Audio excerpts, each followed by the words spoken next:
Okay, we are. Welcome everyone.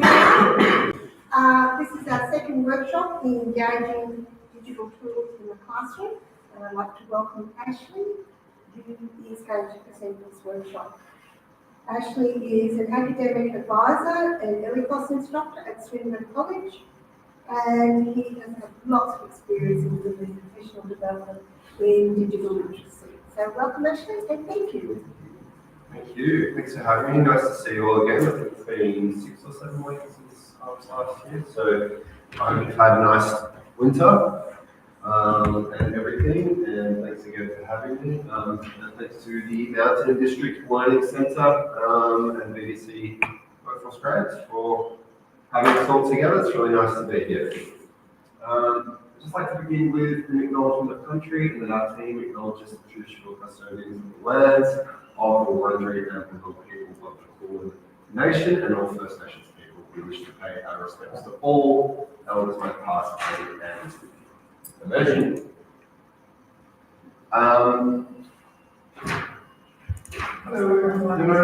nice to see you. Thanks for coming. Just a little overview of today, quite similar to last time, but I'm sort of hoping to give you all more time to sort of play around with some of the tools that we'll be looking at. And I've sort of set up some reasonably well, I hope, scaffolded sort of templates and sort of learning activities for you to use so you can play with those tools. So just that sort of welcome and objectives thing that we've just gone through. Do a little bit of a recap for those of you that were present at the last workshop, which I think everybody here was. Going to look at some of the, just a little bit of a brief on how digital literacy can really help build functional skills through digital tasks. And then we're going to look at the 4 tools in more detail, which today are Padlet, Poll Everywhere, ChatGPT, and if we have time, I'll use slides. I'll also be providing demonstrations of how you can use them in addition to you actually participating in the digital tools yourselves. Then time permitting, break.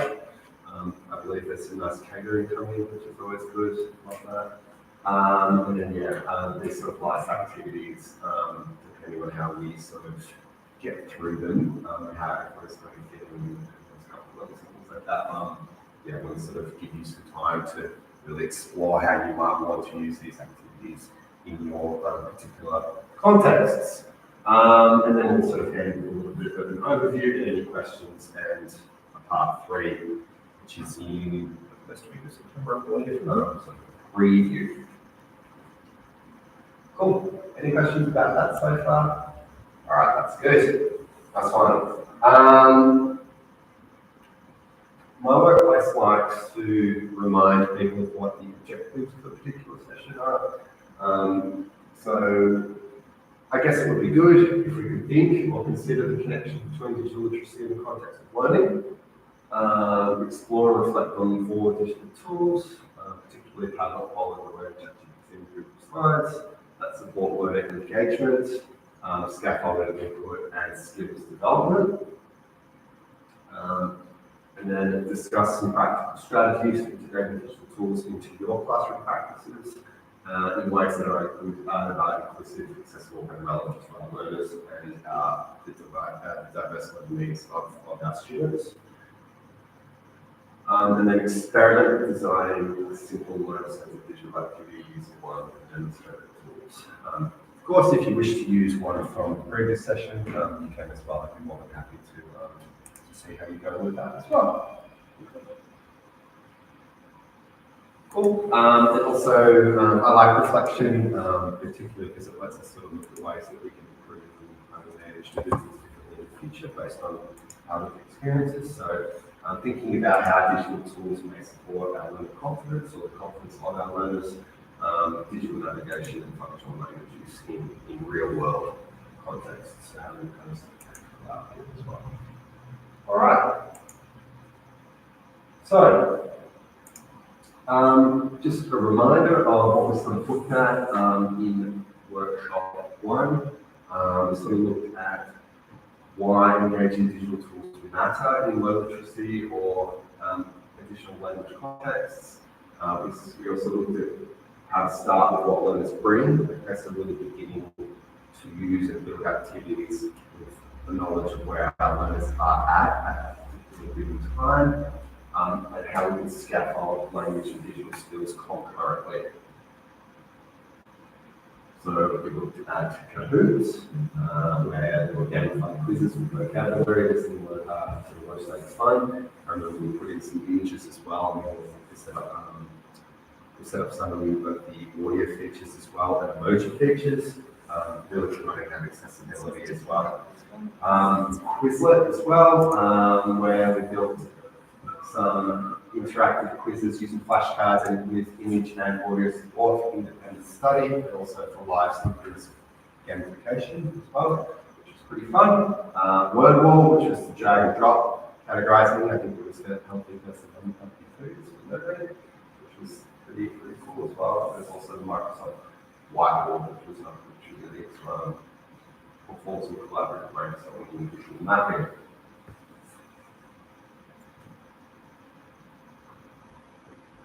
So, just to sort of recap of what we looked at again, we want our digital tools to be engaging in the sense that they support accessibility, build digital literacy, enable inclusive, personalized, and culturally responsive learning.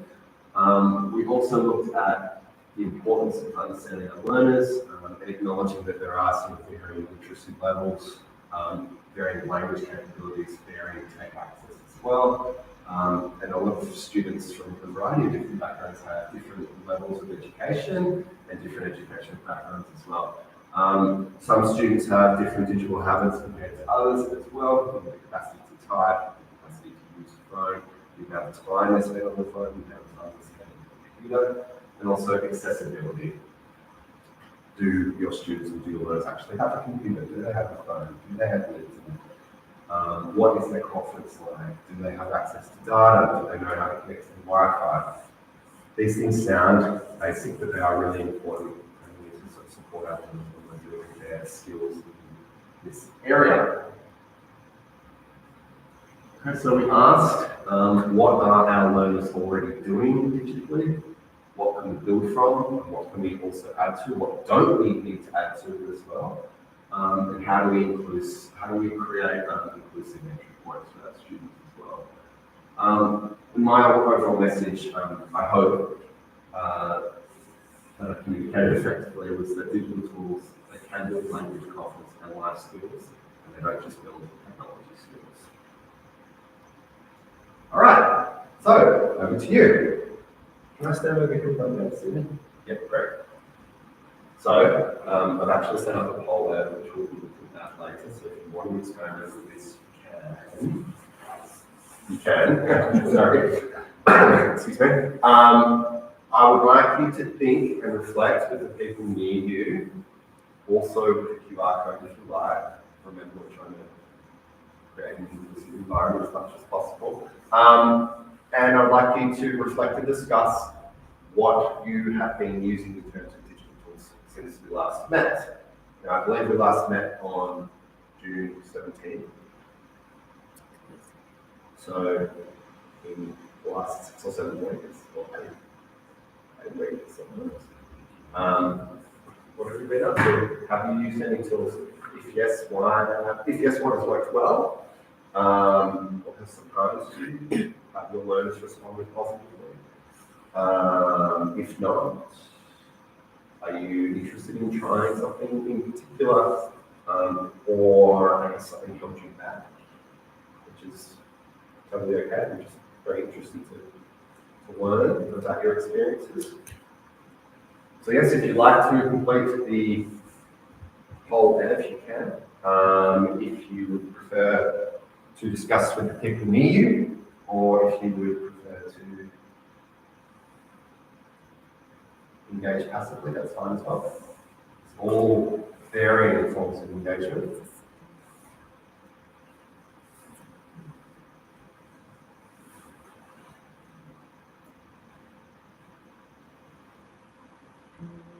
Let's see my QR code's working. Yes. Right? Yeah, excellent. I have checked several times, but sometimes they.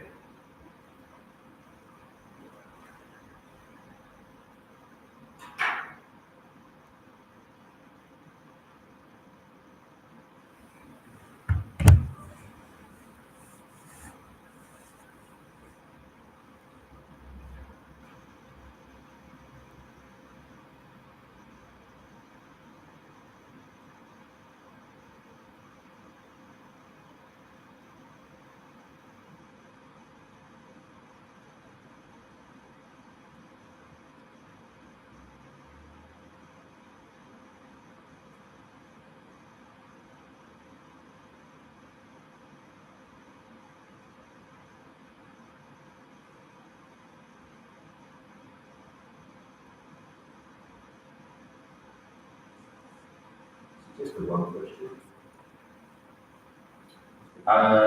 Yeah, it's kind of like a double barrel. These are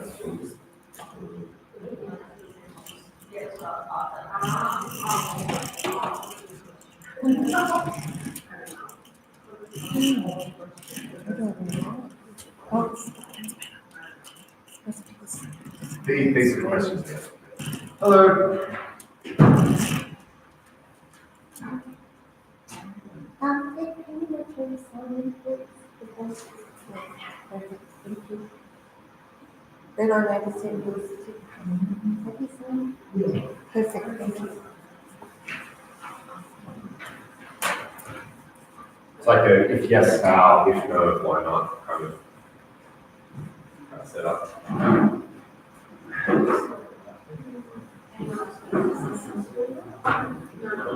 Yes, I've got a lovely QR code for you.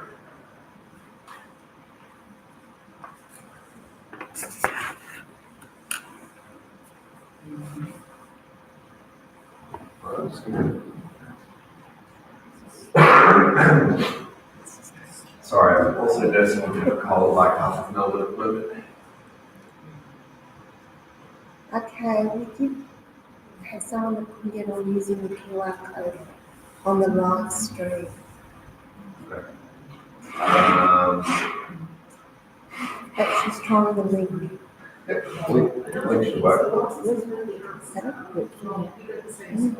Yeah.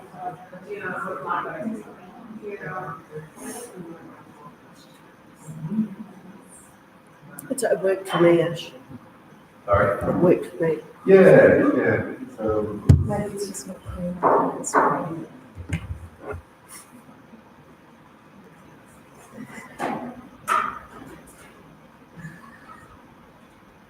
See, it doesn't work on my screen.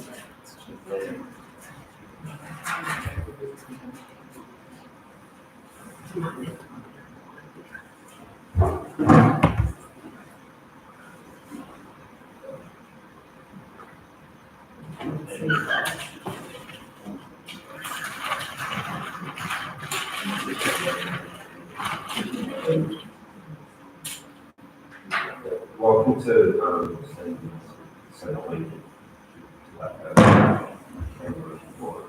Alright, so it looks like Kahoots.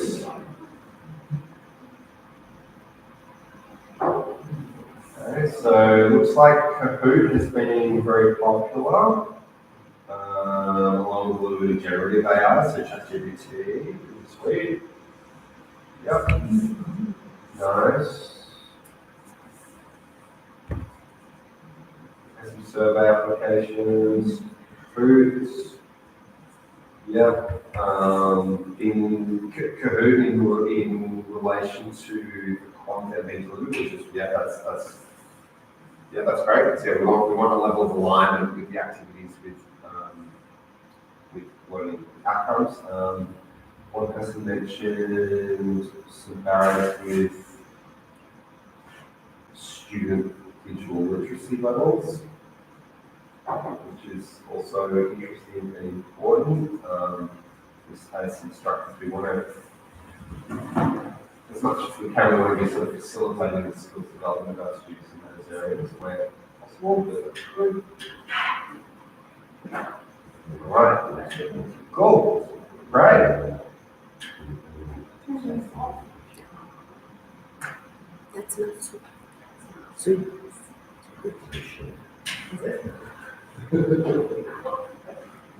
So from those of you that have said that things have worked well, would anyone like to share how things have worked well? What's the student experience or the teaching experience been like? So one thing I've done with Kahoot, which one fun thing is you can do Kahoots where we pick a topic that's so random, totally out of what we normally do. Like we did a Kahoot on economics. Oh, good for fun. Just nobody knows how to answer the questions or knows what they're doing. And it steps them outside of the comfort zone. And they actually know more than they think. But they're not expecting to get anything right. But when they start reading the questions, we did one on patchwork quilts. And we just, as a class, we just go around and pick anything so random that it's a bit of fun as well. So I think just using it as a tool to just step out a little bit and just have some fun with it as well, other than the topics that relate to what we're doing in the class. Yeah, nice. Yeah, it's a bit of fun as well. I've learned a fair bit on patchwork quilts as they have as well. That's good. That's good. I mean, you want the activities to be sort of fun and engaging. Friday commission always really nice. I'm not sure how many of you work on Fridays, so that's always a nice way to lighten things up. All right, cool. Has anything surprised you, or have there been any limitations? Any tech access issues? Always have tech issues with us. With anything Not specific to Kahoot. Tech issues just come with using tech, not specific to Part and parcel of using tech. Yeah, absolutely. We can keep things anonymous, but I did receive one response that mentioned a challenge posed by low digital literacy levels of students. So what do you think we can do as educators to respond to that challenge with a game like Kahoot? Good question. Any ideas? What would you do if this challenge was presented to you? I think areas like perhaps doing it as a class the first few times, where the teacher is sort of leading and demonstrating and modelling before you ask them to do anything by themselves. Yeah, scaffolding and modelling, absolutely. Yeah, great. And do you get them to then sort of yell out answers or anything? Yeah, we do it as a group, mostly, and I tend to do it when I feel that the class is going to be a bit pear-shaped. I just have a little bit of fun with it, and I definitely use them. We sort of say, right, let's find something so bizarre that we've never even considered doing. And then do it as a class, and if people want to do it on their own, I'll still get them to log in, and some of them will do it in pairs and stuff like that. So there's not any real rhyme or reason to the method we do it. It's just sort of exposing them, not necessarily to digital format, but to a topic that's so unfamiliar. So for me, it's more about just creating a discomfort that is fun, really. And I think as soon as they can start laughing about something, then the whole sort of fear factor of technology and what they're using Sounds like you're sort of actively trying to break down any of those barriers. That's it. Yeah, which is great. That's a really good sort of pedagogy. And I think, just if one person's not confident with tech and knows the answers and the other person is, you can always put people in pairs. The one person uses the phone and the other person doesn't. So there are a variety of strategies we can incorporate. Yeah. Students are very good at sort of showing other students that collaborative learning aspect, how to perform tasks. So I think that's really important thing to remember as well. Cool. Good, thank you. Any other comments or questions about this before we move on to the first digital tool today? All right, great. Again, we are going to try to simulate real world scenarios and engaging in scaffolded ways. Obviously, we can break down the barriers and do something more lighthearted, like you said before. Particularly if you're raising intervention strategy, things are going to go awry. They do. That's what happens in the classroom. It is part of the life of an educator. So that's, I think, a really neat intervention strategy. But we also are going to try to build confidence alongside language supports and also supporting independent participation in practical outcomes as well. And these sort of activities, model activities as well, are designed to support functional skills and functional language that our students may need. And obviously this is contextually aligned with what you teach. But often these tools are very efficient at helping learners do basic sort of everyday functional life tasks like applying for a job, emailing landlord, using my job, life skills that we often take for granted, but our learners may need help with, or different learners that you will come across in your life as all right, so here's my example about an everyday functional task that may be difficult to do, maybe difficult to me. But what are the steps involved in booking a GP appointment online? Looking at phone number. Looking at the phone number. Okay, how do we do that? We use Google search. Google search, yeah, Google search. And what devices are required for Google search? Mobile phone or laptop. Yep. Yep. That's right. And before Google search tablets and phones, how do we find that? How do we find the phone number for the GP? Yellow pages. Yes, yellow pages. Yeah, I don't even know if yellow pages exist. I should check my parents' cards next time I visit them. But yeah, the yellow pages for doctors. Okay, so you need to find a phone number. Yep. And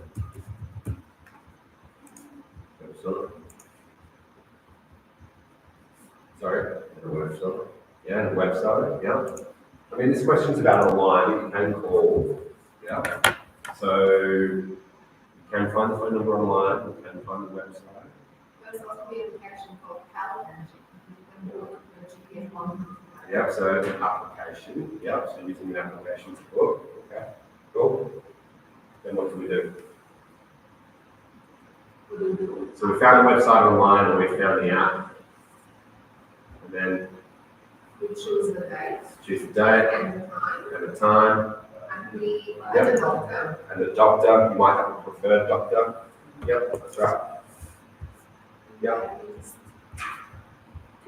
Then you click. What happens when you click? It'll say, are you showing any signs of flu? If so, Yes, there'll be some contemporary box ticking scenario. Yeah, the response to COVID. Yeah. We need to provide the personal details, Yep.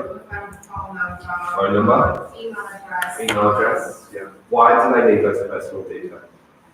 To make sure that we got the right person. Yes. That's really Data collection. Yeah, maybe some data collection. Because, oh, yes, that's one Yes. of the things. Well, don't you usually declare it for yourself or something? Yeah. That's what I'm saying, like, it's Yeah, not okay, specifically yeah, for you or someone else. Yep. They need that information to confirm it, I suppose. Very good point. Yes, they need to send the confirmation. Yeah. Okay.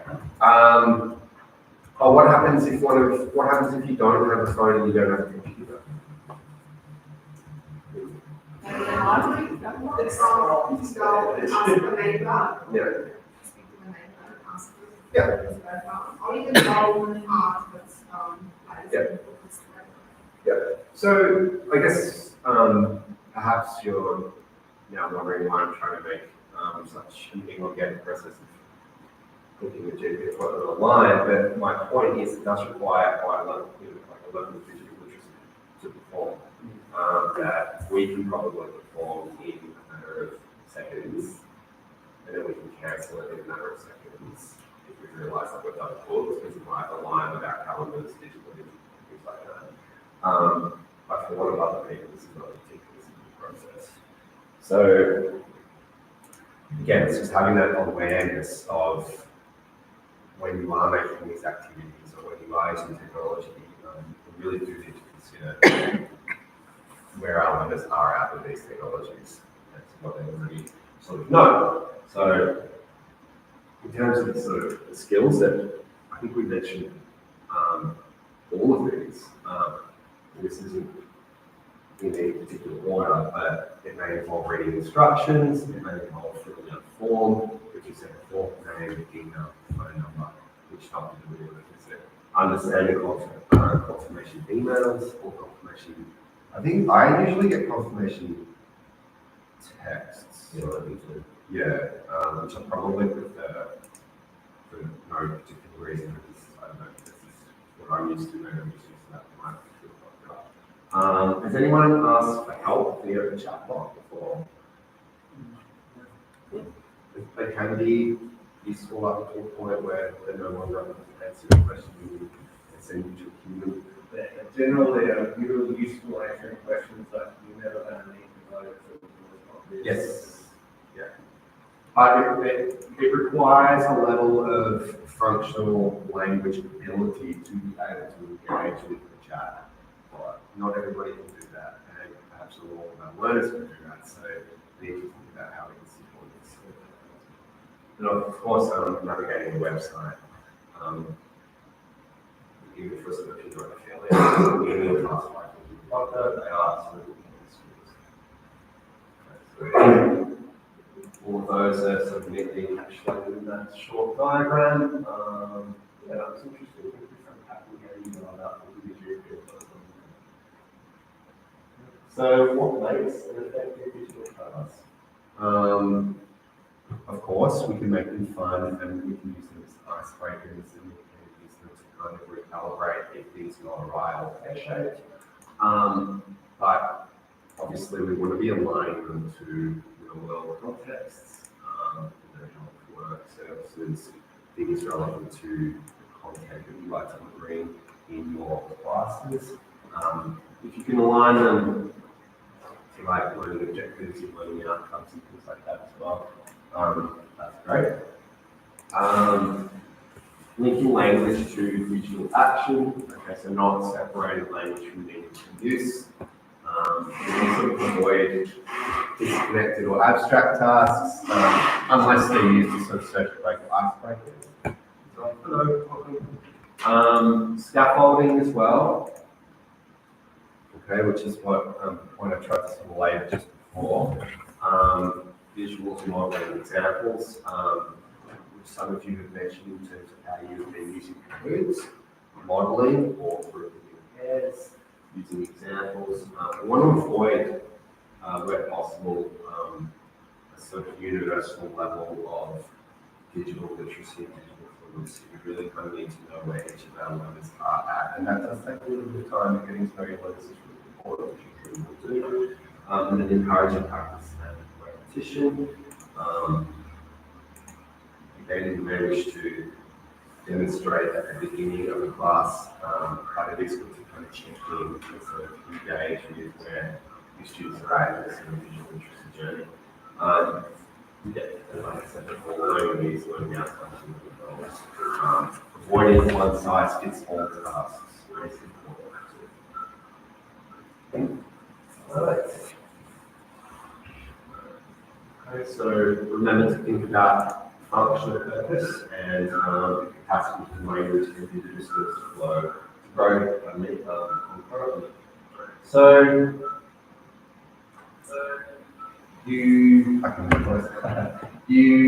these are just some sort of examples of the way, or the ways that the digital schools will be looking at today, more detail than we used. Padlet is often used in language education, sort of using community engagement with vocabulary, you build mind maps. That's a really kind of common way of using Padlet, poll everywhere. Poll everywhere is what we just used for that sort of pre-workshop to post-workshop one check-in survey activity. You know, you can use that for something like reading, backgrounds, discussions, and votes. Yeah, you can sort of use word clouds, you can use a variety of different ways of sort of activating responses. So generative AI applications like Copilot and ChatGPT, you know, this can be really useful for thinking skills and production skills, language production skills, email writing, editing, drafting emails, drafting cover letters, writing up resumes, creating dialogues, kind of like fairly simple tasks that are quite useful for students and they can go back and forth. It's all that good with slides, also can be good for creating you know, like sort of simple, easily accessible PowerPoint style presentations, you know, about the kind of activities as well, which can be really useful for introductory activities or trying to get to know about it. All right, so let's move into the first activity. Does anyone know what this is? What digital tool this is?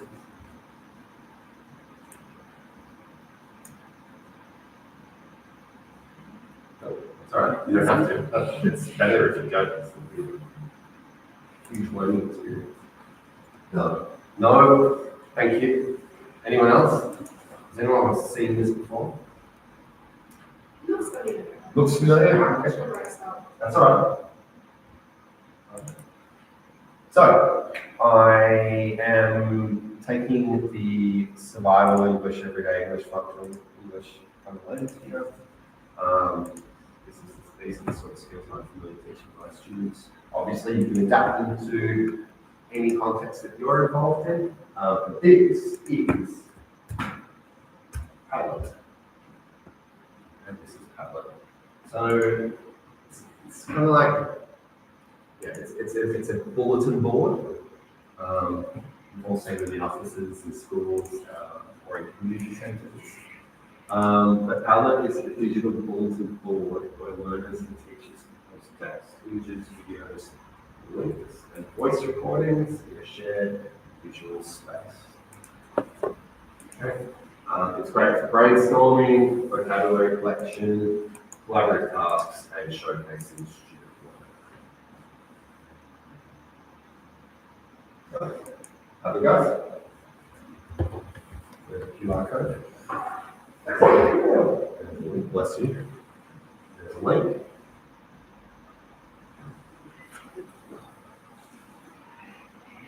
Let me know if the QR code is not working, please.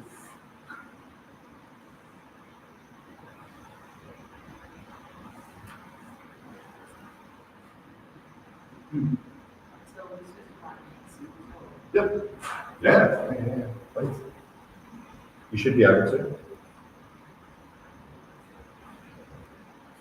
So, Padlet, I like it because it's highly visual and relatively easy to use. You can use one. Great. Sorry. Thank you. It's highly visual and easy to use. Like I said before on the previous slide, you can, it does allow for multimodal input, so you can use audio, images, and video, just to name a few. It's really good for functional tasks like vocabulary building, computer topics, or storytelling. It's accessible on devices such as phones, tablets, and computers. Obviously, you can use a hyperlink or URL, and you can also use QR codes.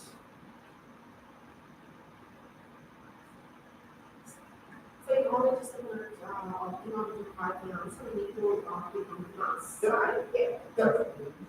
Yeah. You said, why am I doing this? Okay, no worries. And then you can include a photo. You can include your name. You can remain anonymous. I'll give you a little bit of time to respond to as many or as few questions as you like. I would encourage you to pursue the multimodal capacity that the app allows, just so you are able to see the full capacity of the digital tool and how you manage to use it. Feel free to send a photo or a video. Sorry? Sam is not. I just call myself Bob in the end. Maybe it's a bit politically correct for this platform, I'm not sure. I haven't looked into that yet, but it just comes up with my name because I've signed into it. So yeah, you can create an account. And obviously I'll excuse me, once you've had a go at sort of playing around with it, I'll show you how you can use it.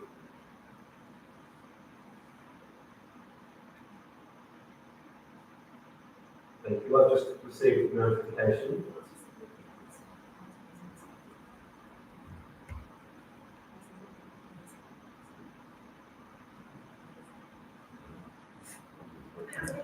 Yeah, sure. Yeah.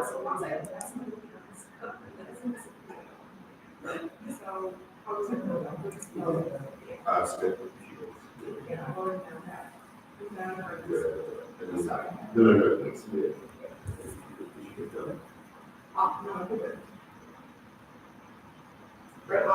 And then you just go back. That's all right. And then you could, I mean, if you wanted to do group measures, you could copy a Google Maps link. Yeah, and they can. Yeah, so Baroni Station, is that the nearest station to here? Baronia?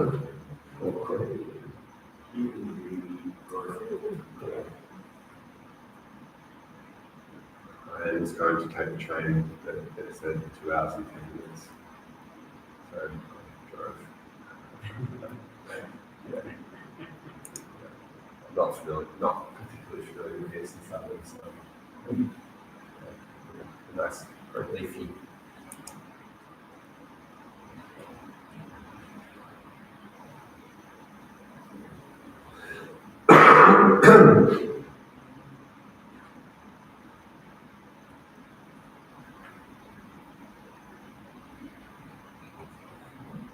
So obviously you can spice things up and make them more interesting than where it's the train station. I'm just giving you a practical example of what supports functional language and sort of everyday living needs.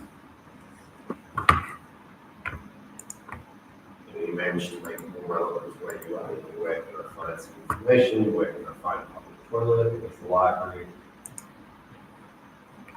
Where can I eat nice Chinese food?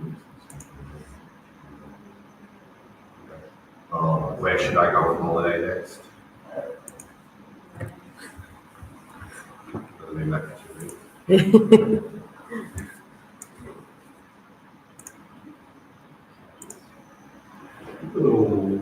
at how that is now. Very good.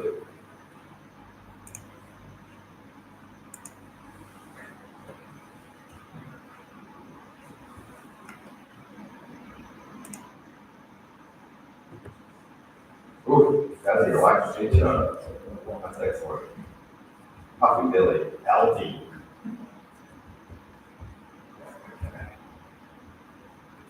So,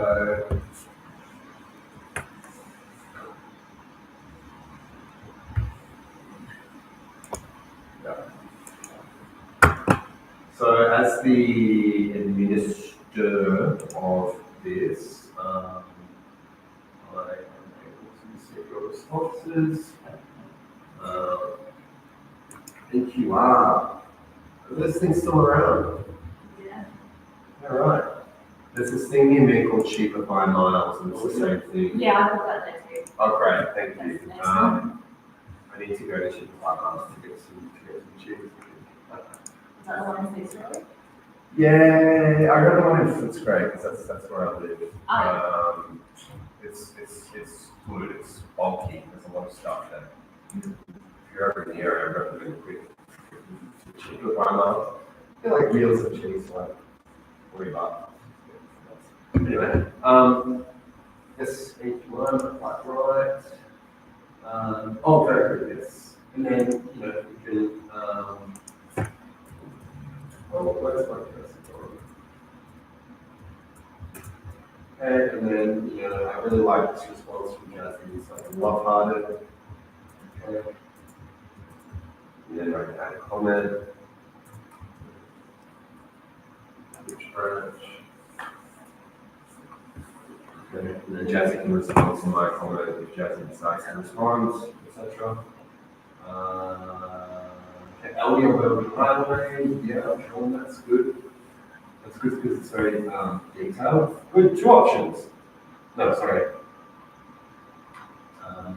One definition of detail. Yes, good. All right. Excellent. Then you picture. Yeah, and then I can click on that picture. Right. Thanks, Daniel. That's good. So getting into the multimodal aspect of it. LD market. Yeah, market standing over the prices. Keep one.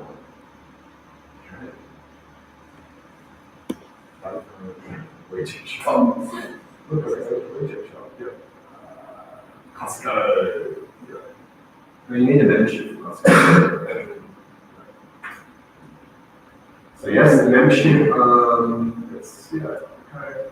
Cool. Anything specific I need to do to get clipboard to keep copying things, text or photos or links, and I can't get a paste into the. I usually just upload that fashion, but I think if you use the clickable function, you're saying it doesn't want it. Yeah, it's not pasting. Set paste and then there's like nothing. Yeah, let me troubleshoot that in the demo bit in a second. That's a good question, thank you. Okay, good. So, excellent. Okay, so you can have hyperlinks with, like what I was saying with Google Maps, where you can like links to it. Very good.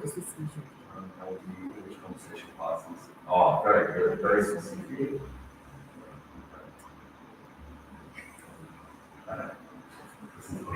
Yeah. Okay. So, all right. I don't think it's all the way into necessarily, but huge search seems to be.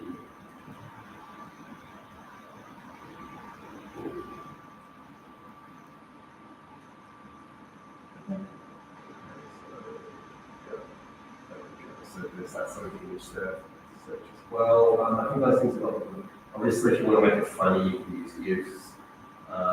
My students love GIFs. YouTube links as well, Spotify. Yeah, it's quite, and this is all on the free version, so it's quite interactive.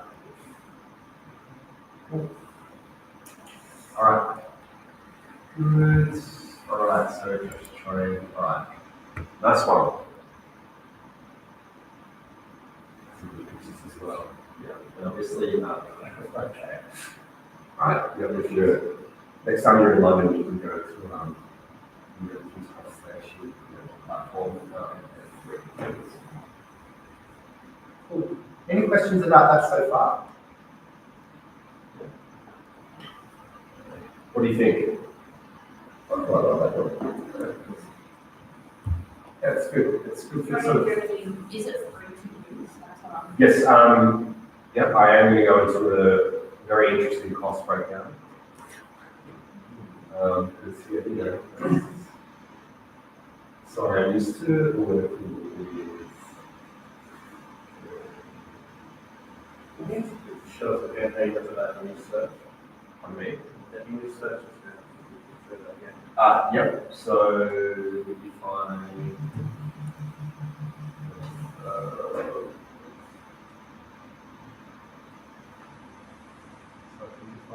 were to contribute something, you can find us. And then you can upload the image. You can upload the link. You can just copy or paste the link.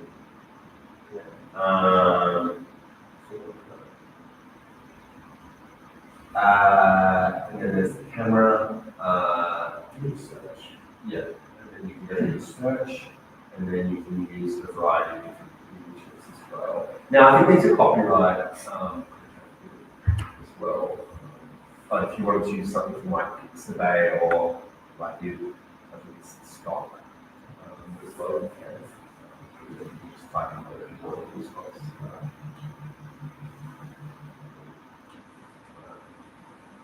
So, cool. Thanks for your participation. Like you know how to use it pretty well. You don't have to respond to the position which you can't quite student, but good. You did that well. So thank you for that. And yeah, it's quite easy to actually multi-modal that through the app as well. Costs. Okay, so I used one of my employers has a paid version, and it's one of the benefit of the paid plans is you get a lot more boards. So you can have hundreds of tablets going, whereas if you get the free one, you're only allowed 3. You just need to delete them all the time, which is annoying because you might want to keep them, you might be interested in the student responses, or there might be some tablets that you're interested in. Obviously, you can do some data analysis, so you can screenshot them or whatnot, but yeah, it is better to have that on your record for ease of access, I think. So you do get 3 tablets. The version I just showed you is I created a free account to show you the usability of the features of it, with the free version. And yeah, it's got like the basic features of posting, uploading, migrating.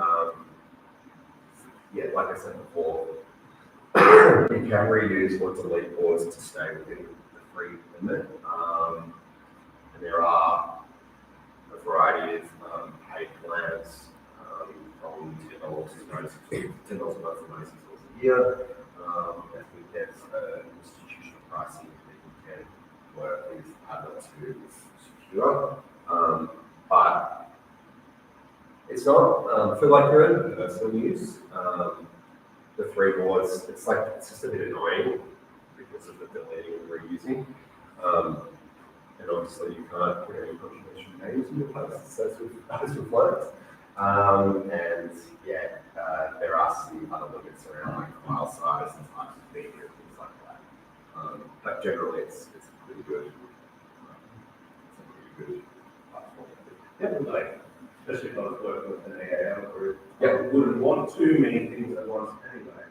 Depending on level, yeah. Yeah, the only problem is obviously you've got multiple groups and then you've got 3, and you've got from one group to the next group, and you're doing a lot of swapping around and deleting things if you want to use it again for the next group. Yeah. Any different questions. Yeah. Yeah, which is annoying. But if your department had one subscription that all teachers use, then you have all of those. I'm not saying that each teacher should get a $96 a year subscription. You don't need to do that. Just generally, that's what we do where I work. After they finally agreed to pay for it. So yeah, How would that work? So if we share an account, would I keep seeing all the photos of my learners, keep seeing all of the questions? but the learners won't only be people that have access to the account. The learners only have access to the activity through the links in the QR code. So yeah, they won't see any other activities. They only see what you give them. So like you get the QR code, you specify which things are going to be, which questions will be visible within that. Yeah, so the QR codes are built for each particular activity. So I'll show you what I mean. So I'll do a little demo now. So just before I do show you some of those features, because you may be interested in using this at any other time. Just some important things to remember: scaffolding vocabulary. Getting students to use sentences, saying things like, "Oh, I recommend you go to Baronia Station," or "I recommend this restaurant," or "I recommend you visit the MDLC English Language Centre to get help with your English grammar," things like that. can always encourage them to use their first language if that's appropriate and appropriate for the context they're in. Then images, emojis, sounds, videos, whatever multimodal inputs and outputs you think will be fun and engaging and a better overall experience for your learners. It's certainly supported by me, but it's also supported by the digital platform itself. And it is a really good way of sort of using functional and immediately used language, sentence building, community awareness, like what we just did. And it can support digital literacy, drag and drop and file upload functions. Like, yeah, dragging and uploading these digital skills are not, they're not exclusive to Padlet. Like, we have to do that on Microsoft Teams, we have to do that in a variety of things on OneDrive. That skills do take time to build, so it's kind of support and refresh and practice the skills. And of course, with QR codes, it's quite accessible and adaptable to mobile phone use. I'm not sure if there is a mobile phone app for Padlet. There definitely is for Kahoot. It's like last time. I'm not sure if there is an app for Padlet where you scan the QR code and there's a slightly enhanced experience with something else, but it may be up. Alright, so using the free version, help me out here with a. Alright.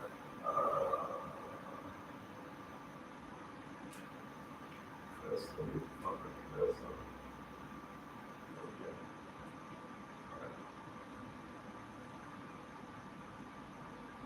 So,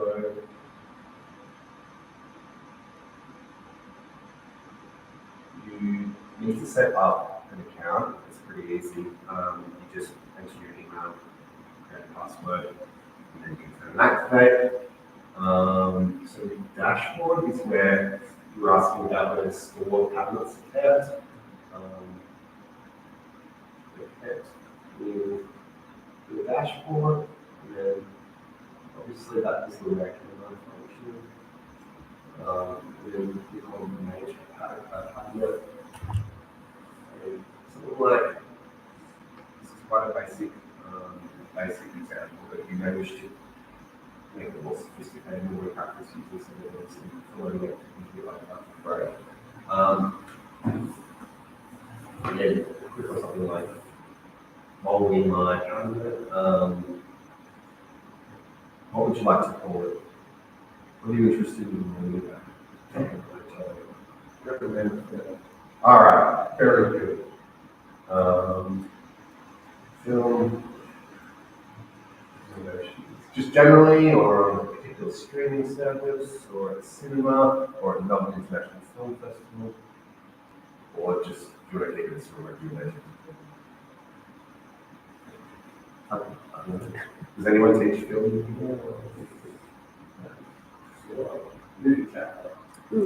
Right. All right, let's just keep it. What I'm saying is, like, you can obviously make it more specific to whatever you want.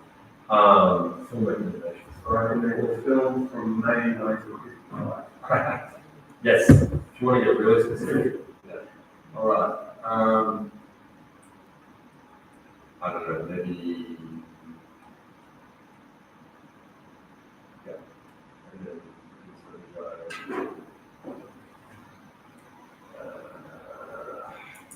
some sort of category. And sort of like, I don't really look really Netflix.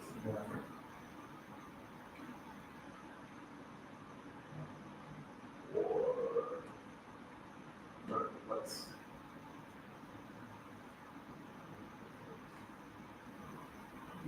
Sorry, what is that?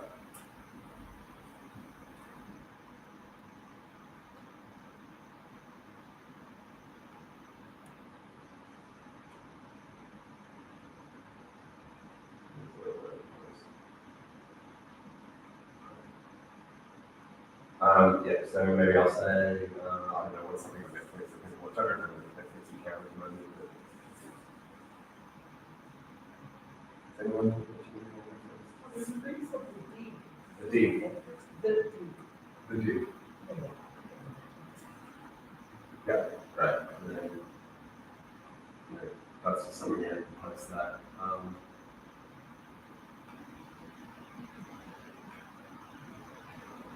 Or maybe something like, what films do you recommend on Netflix? This one.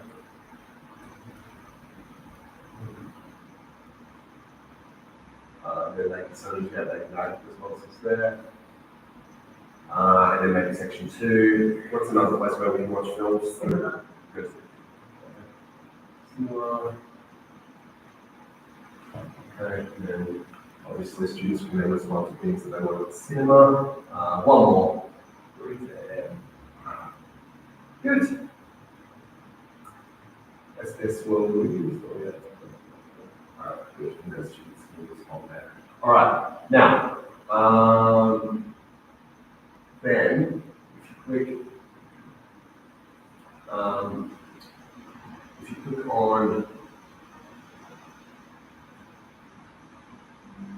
on this share panel, and then you want to make sure that visitors can write. If you just share the link and they can't contribute, then it's a bit of a redundant activity. So making sure that they have all the accessibility. Okay, so yep, write an email, I can share that, link privacy, secret, no, public. Okay. Then get QR code. QR code. The QR code function is a tiny bit annoying. You need to try to download image.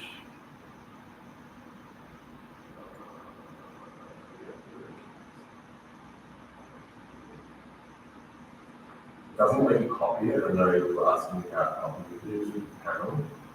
It doesn't really do that for some reason. You have to download it. But then, yeah, once you download it, you can easily copy the image. Right. And then share panel as well. You can get your website. You can also get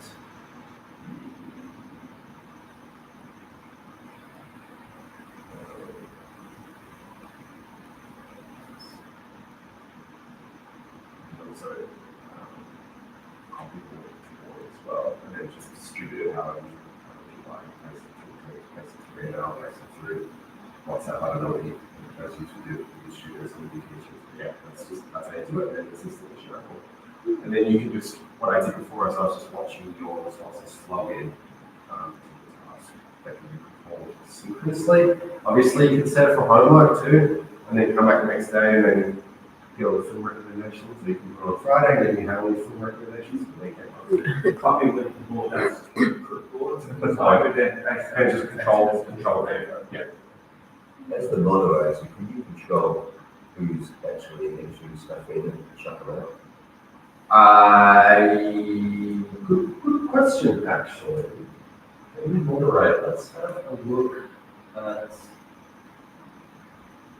Let's have a look at. That's a good question, actually. Dashboard. Let's see if any of you say anything fancy.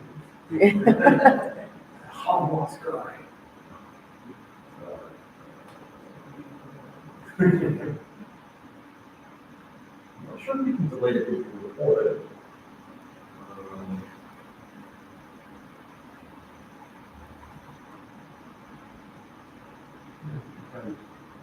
I deleted Jason's post. Yeah. Sorry, Jason. Nothing personal. So you basically, you can only delete posts, you can't actually remove that person from. Yeah. They have to have, Well, I don't even know if you can delete that. they have to each have username. Yeah. Yeah, you can report it. There's a variety of reasons that you can choose. Hopefully, none of those reasons. Hopefully, none of these will report anything or child abuse in those situations. But yeah, it looks like you can moderate to an extent. Maybe you can more with the paid version. Yeah. But they're pretty safe platforms, and they're supposed to be anyway, which is why you can put certain names and stuff. Good. That's how you use that. Any other questions before we move on? Cool. That's good. Yeah, I mean, I can see, yeah, I can see the teachers using the practices, which is great. All right. Yep. Actually, when you said you're going to have 3 questions, so 3 boards going, 3 boards, yep. but you can actually have, because you created one task that we used previously, and now you've done another one about the rubies. Yep. So you can actually have multiple things, it's just only 3 of them are visible to that group at that time. You can only have 3 in the dashboard, which is your pool of tablets. They won't let you produce any more unless you pay for it. Okay, so you'll now kind of have 2. I have 2. The first one you had with the hours and all that, and now this one. Yeah, so yeah, where can I do this? Yeah, survival English in Hillside. And then the second one was movie recommendations. So in this bit here, where we are now, we could have more than 3. No, this is 1. This is Like now you've got 3, you've got cheap groceries, get help with English, and catch a train. Oh yeah. Yeah. How many? I don't know how many columns you can have. You can have as many sections in the one. Well, maybe not as many, but you can have many. Yeah. And then the where can I is 1 of 3 tablets. Dashboard is 3 things. Yes. But within each one, you can have more than 3. Correct. More than 3 sections. Yep. Cool. Question, thank you. All right.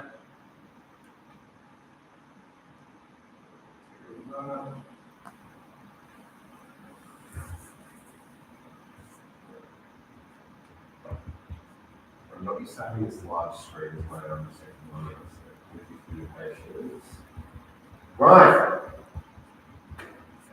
Poll everywhere. Okay, so you did a poll everywhere before. That was the QR code about the post-workshop 1, pre-workshop 2 check-in. Okay, so it is a live audience response tool that lets learners participate in polls, work class, open questions and answers, and more using a phone or computer.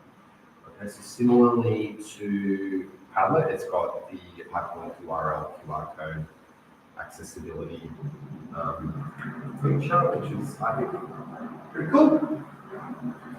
Happy with support photos online. It encourages participation from all learners, including shy or low-level speakers. Okay. Not all of our students want to be engaged in the same way that we like to engage with each other, and that's fine. So we think of ways we can support that. Great for activating high knowledge, checking comprehension or promoting discussions, or just checking in with where you're at, which is what we did before. It supports visual learning through live results, bar charts, word clouds, etc. And it can be anonymous to reduce performance anxiety. Okay, so you don't have to encourage workers to put their names to their responses. Yep. I did use something like this many years ago on Swinburne. Yep. And yeah, it was quite good for starting the topic. Yep. For me to get a sense of what do they know, but also for them to kind of get involved early. Yeah. Yeah. And it's things like the word cloud function, particularly when you've got a slightly bigger kind of room than this, maybe like 20 or 30 people, you start to really pick up on themes of word clouds, which is, really quickly in life, which I think is really pretty neat. Cool. So yes, overview of digital tools poll everywhere. Okay, so I use the word cloud poll type before, and then participants can respond from their phones or browsers. And then the results display live on screen visually with like common sentences, okay, like patterns and things like that. Cool. All right, I'm going to activate this one, and I can show you what it looks like in terms of like a live updated responses. So don't scan it yet because you can scan it now, but it's not activated. So you can activate it, which is one of the limitations that I'll get to in a second.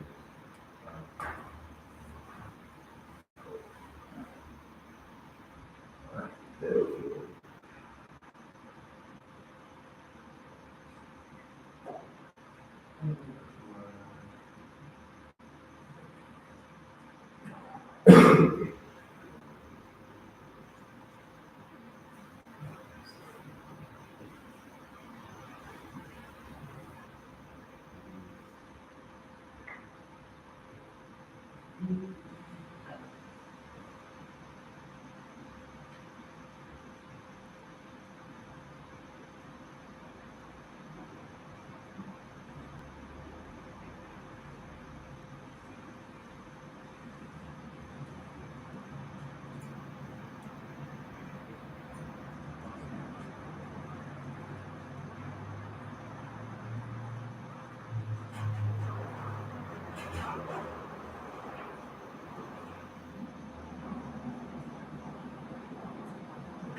All right, should work.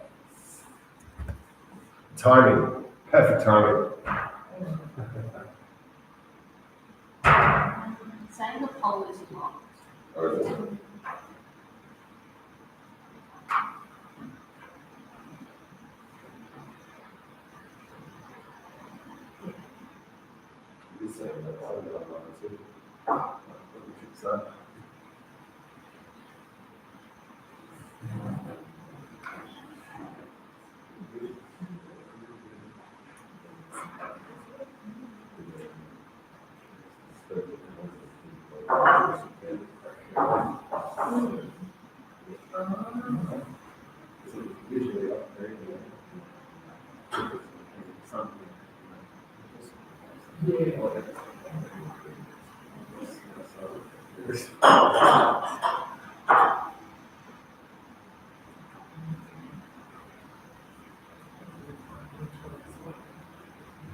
don't know why this one is locked and the other one is not. I've never locked it before.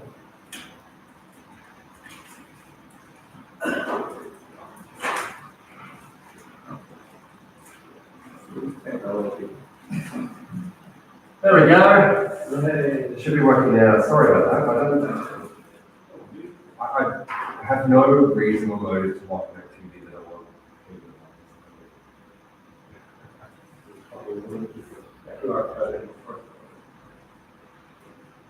I know we're a bit over.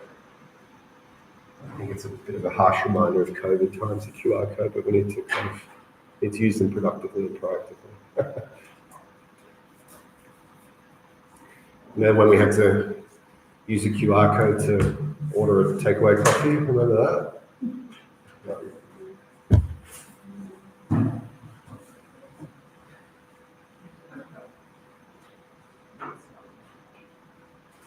Working out? Yeah. Great.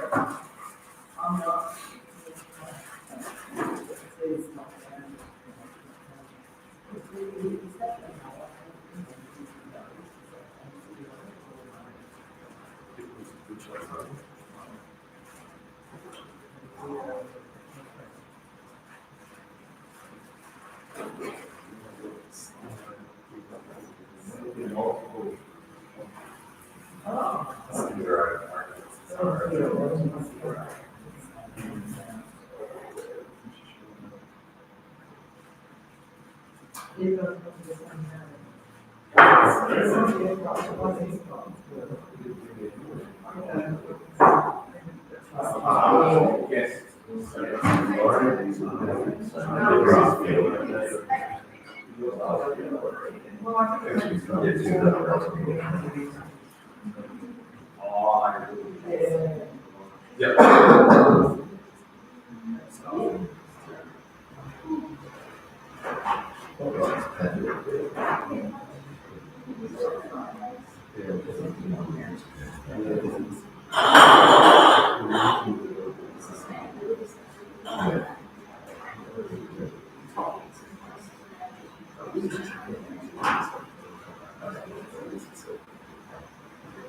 Cool. All right. Good.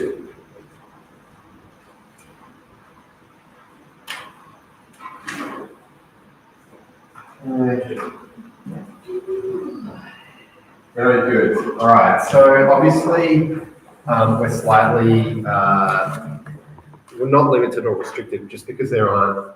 There's not like 50 people here. So excited and hungry. It's going to have a feeling about lunch, but it does present a nice visual representation of words and responses, and it's pretty easy to set up. This is the word, This is the word cloud function. Yeah. Word clouds are kind of like cute and exciting. You can pick up on themes quite quickly. So that's why I like the word cloud. I didn't use word cloud for the first check-in activity. I think you might have missed it, but I can show you that later if you like. That was more of an open-ended response because it was after more like following responses about experience and things like that. Where it's like people well learned something they feel. can that be shown live? Yes. Yeah, I just want to yeah, and then you can see it building. So like, I'm not sure how big your classes are, but sometimes like people in lecture theatres do things like this where there are 100 students, and then you have this like enormous word cloud and like these things building from there. It's cool.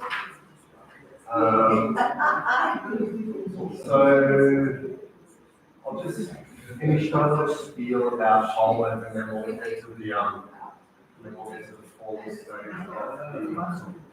I can shoot. Right. Multiple times.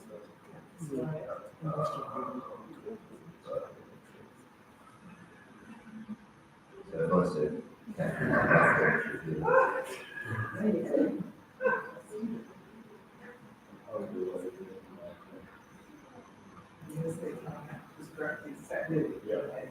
Three times, and then everything else is unequal.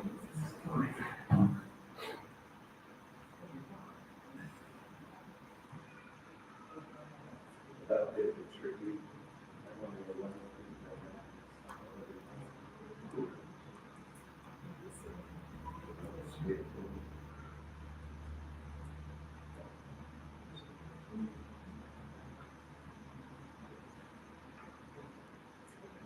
All right, so as I mentioned, it's the word cloud type.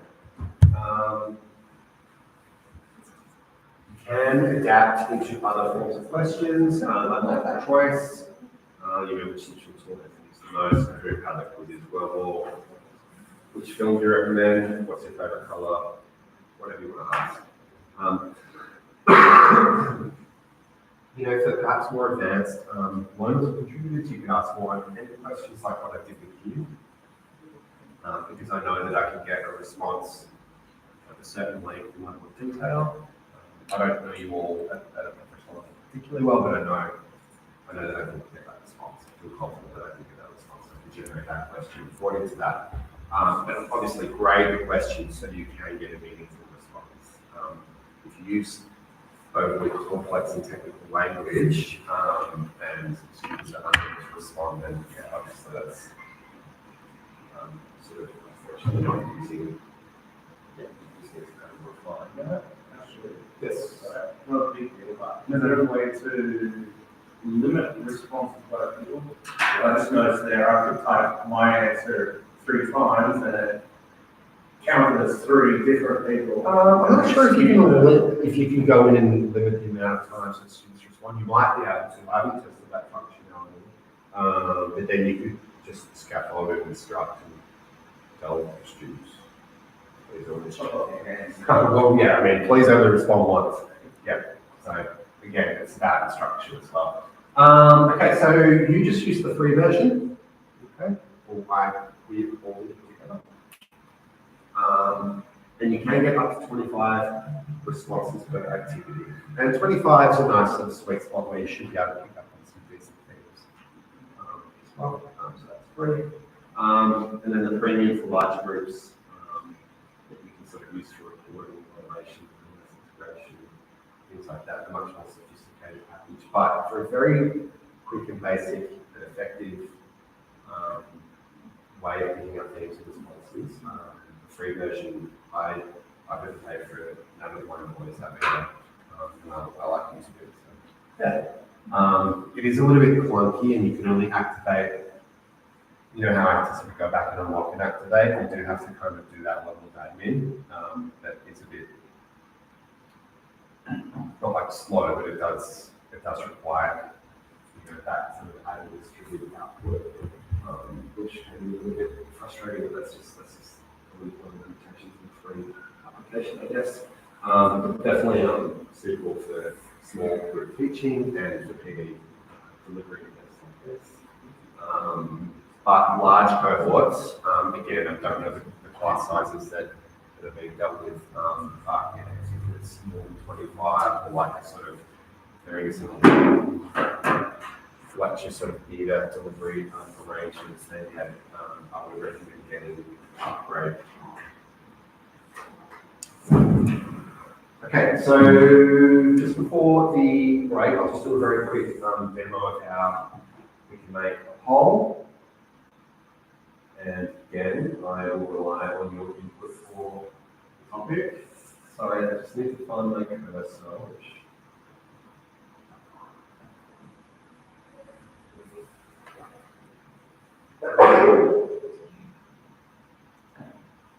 so, what kind of question are you interested in testing?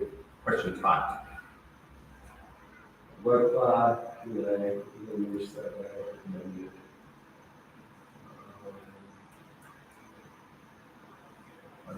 I'll just show you how I make the work.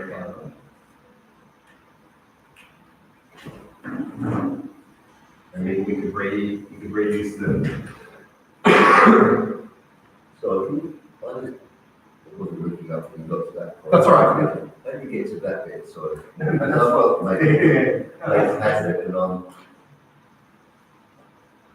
No problem at all. So I've got my home function here, and this is, here we go. You were asking, she's gone. That's, I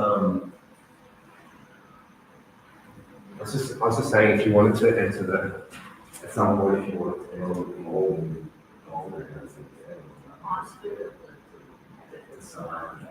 you get the sign username. So that's my poll and name, which is just my first name and last name and some number that they've given me. There are not 63 of me, so I don't know what 63 is about. Anyway, there it is.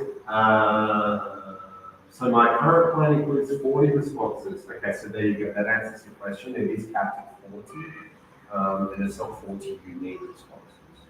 So it's just 40 responses. Right. Okay, so here I click on activity, and maybe I'm wanting to get into local football culture.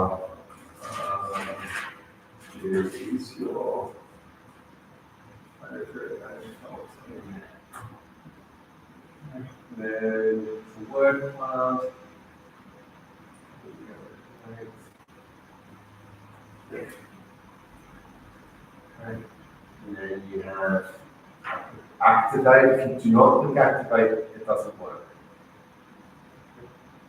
And I think it's unlocked. I think that means no, it's unlocked, so it's available. I don't know why it locked. That was quite strange, but you have to activate it. All right, and then when you go to activities, if it's activated, it will be highlighted in green. Yep. So it's green. Okay.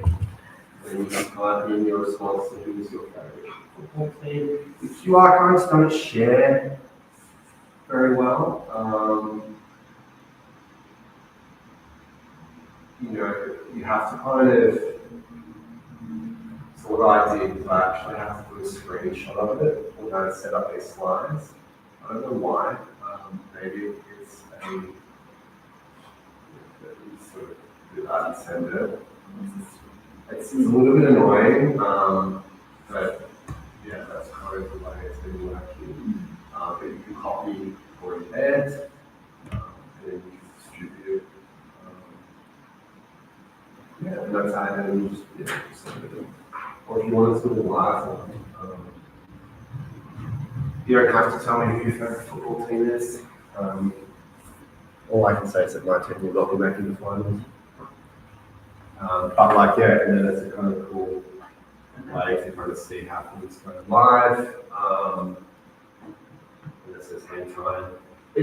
This function is a little bit annoying for some reason. The QR code is enormous, but yes, G-Mix V2. There's always 20, what's 3 or north? No, north. There's always 2026. It starts to build. I would like it more if this was a bit bigger. I don't know why it's this is a thing. This is so small.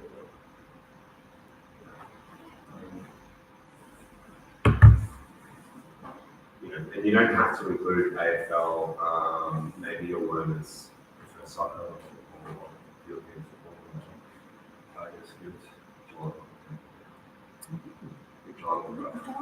John has one hand on the cup at the moment. Yeah, so that's right. Yeah, that's how you get the live.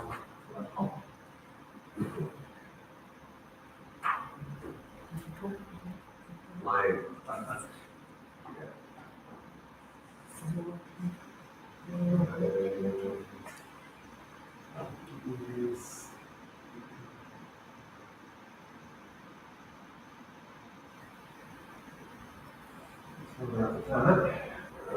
Just need to fill my chemistry.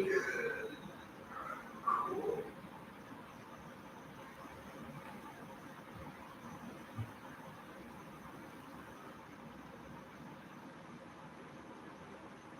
So, yeah, that's a live demonstration of that.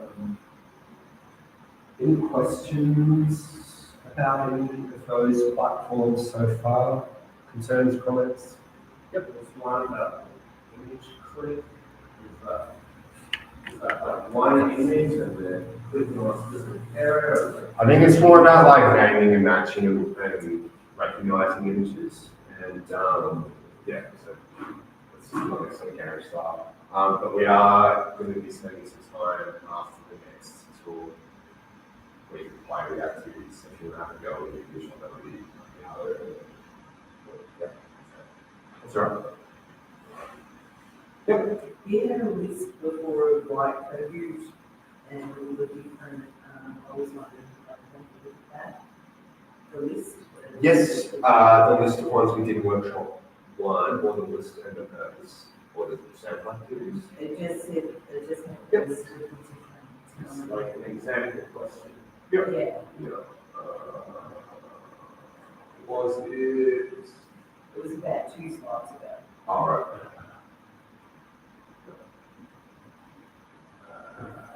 Was it this one? Was that right? Quite recently, this is one of the points.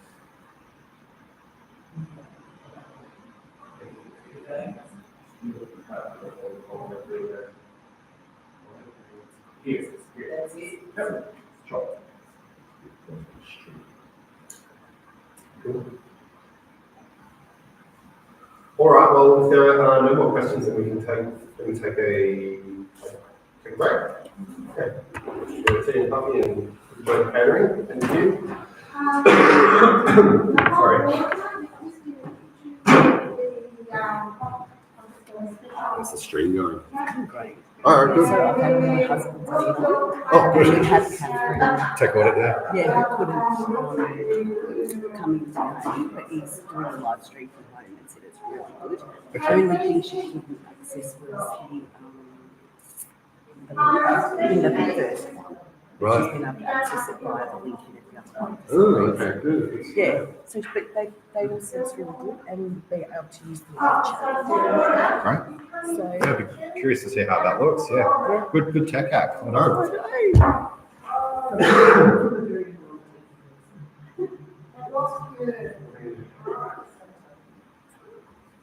but then my husband did. Great. That's good.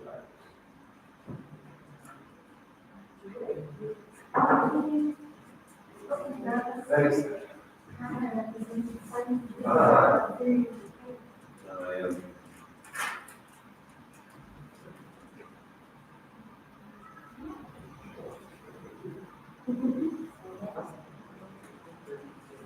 Yes, there's no little child just there.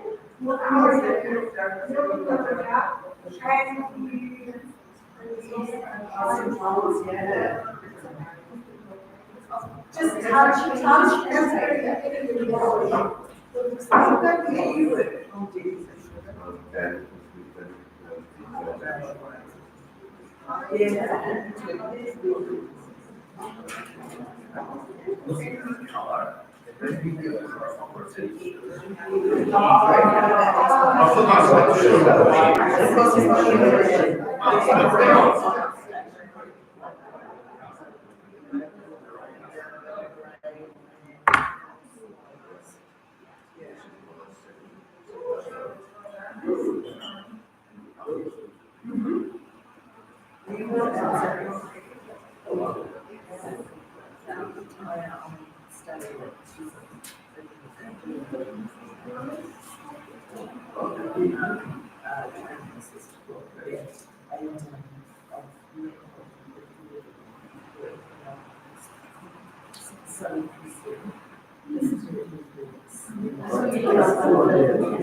Yeah, right. Yes.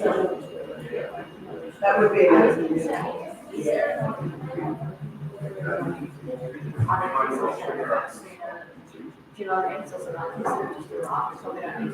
No, because, yeah, I think that they'll just progress what you give it to the, because it's a 6 month, so what early is this?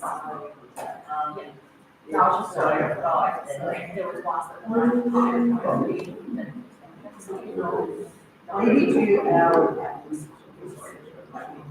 you know, where it's, so I would maybe, yeah, do that through my career. But otherwise, where it's, and then, yeah, depending on how you go, then I'll also do it as well. So doing it.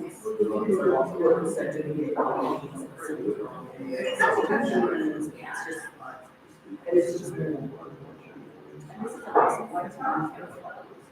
It's really, well, that's what it is.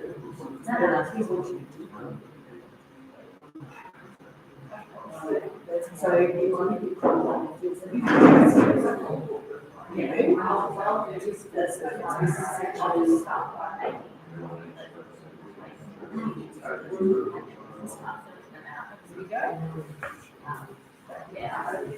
yeah, that sounds right. And then obviously, as well. This is what my first check out because I gave my office to the I didn't have an original get my last university. Oh, okay. You don't know Just because of my house. Yes, so I bought everything in, but she's. I mean, I can order it, but I don't know anything. We won't be able to, we wouldn't be able There's that, just Robin, just that. Robin use our chair as just Just like this year, like when we were last year, so it's like Westland and these ranges. So I don't know where anything is, if it's damaged. Yeah, I'm sure we can do a work out, sure for this. Yeah, I've even got photos of it. Yeah, I've got photos of my store and my house is fine and I took photos. Yeah. Can you send me your photo? Because it's a photo. Oh, like the edges. Have you got the photos of the top of the actual hospital? Yeah, I've got photos of it that I took when I went overseas. I just don't know it. It's not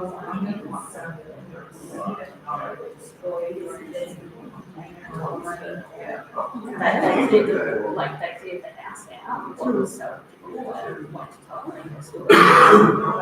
Yes, our whole house flooded last year, deep water, and then make sure to do 4 months of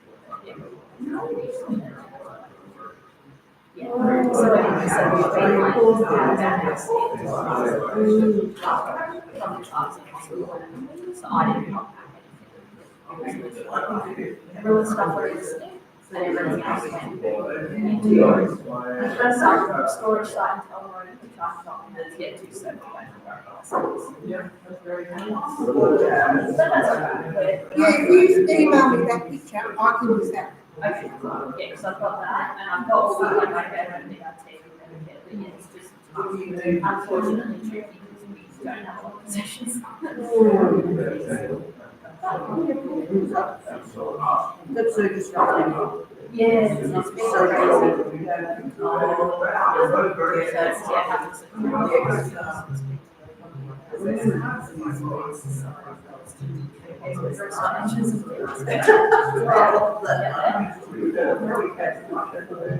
That's why we did it.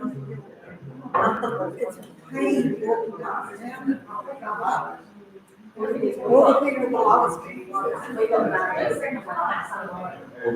wouldn't notice it for the home, so we didn't notice it about 4 days later.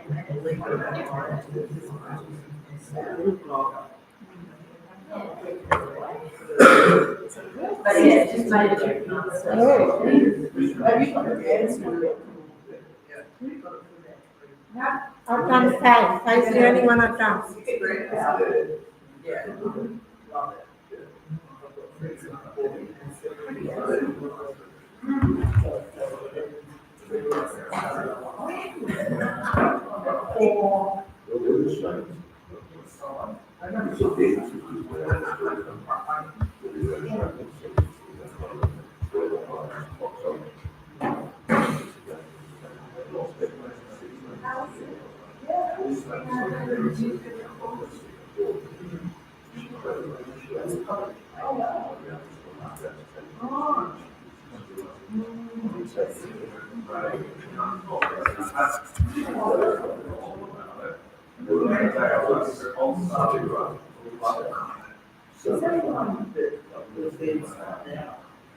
No, it's just a bad.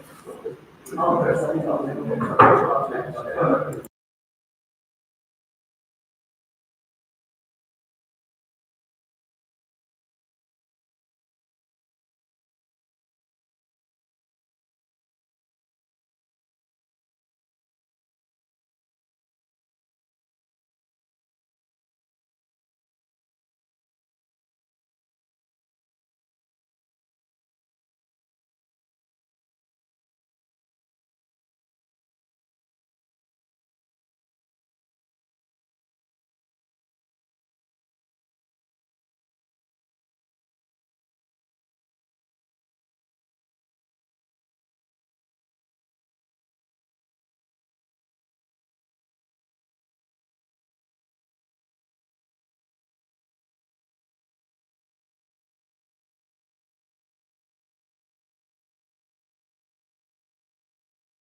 on.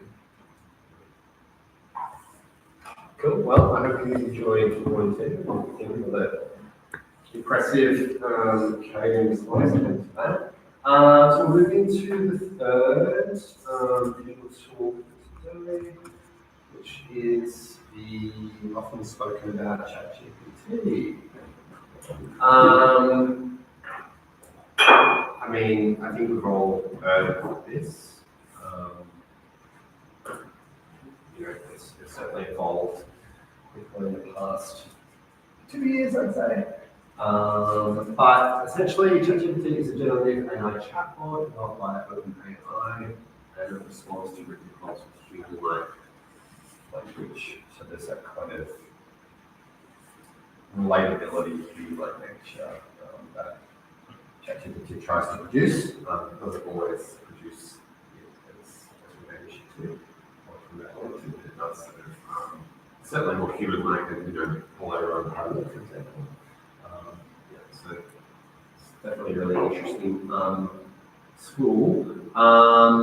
It can be useful for generating like dialogues, vocabulary lists, writing scaffolds, reading comprehensive passages, presentations, role play, lists, directions, itineraries. Some of my friends have used it as a therapist. Others have used it as like a pen pal. Others use it for language translation. People use it to check language grammar. I used it to check my French grammar when I was in France recently. And its feedback was that your French grammar is not very good, which is, it didn't say that, it said almost, you're almost there actually, and then like 10 mistakes. It's human-like, it gives us what we want, which is something that we need to be careful of actually, because of the biases attached to it. This generative AI model. But yeah, it can provide a number of different like teaching and learning outputs and applications. And it is a really interesting space, and I'm of the view that it can be used effectively. It can definitely support our learners as long as we kind of know how to use it and how to use it appropriately. So think about very constructive ways to use it. But there's definitely a lot of discussion around its use. For me, I was teaching a 10-week academic English course where the students were 10 weeks away from entering postgraduate university studies in Australia. That was a pretty high level, but English being an additional language for them, all of a sudden, there's a lot of linguistically perfect writing. I was like, I know you, I know the mistakes you make, you're not making them anymore. And there were no policies in place to penalise or reprimand or anything. But yeah, we just talked about it. I found it really interesting. So that's how I started playing around with it. And yeah, I've definitely used it in aspects of my professional life. Checking things like tone, thinking of ways to reduce words. You know, can you get this 150 word bio into 110 please, because I need it to 110. Use Australian English spelling please, things like that, and it can be quite effective for that. Content creation, and then you can create lesson plans or so you can personalize that and tailor that. But it is, yeah, there's a number of different things you can use it for. It's also been used for image creation recently as well. It's not great image creation, and that's coming from someone that's not from an artistic background, but it is producing a lot of different things for a lot of different purposes. But one thing I think that is that there is consensus that it does sort of create, it does sort of optimize time and resources, and it does really sort of save time on content creation, and it can provide adaptive performance for different levels. So you can make things sort of more difficult, or you can simplify things depending on the learning level of your context that you're with.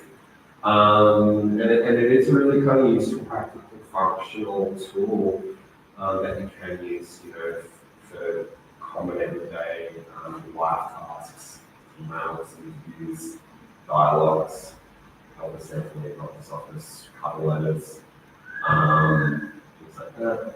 And again, that's support were autonomy and navigation skills in ways probably a bit more advanced than some of the other sort of gamification style platforms that we've looked at.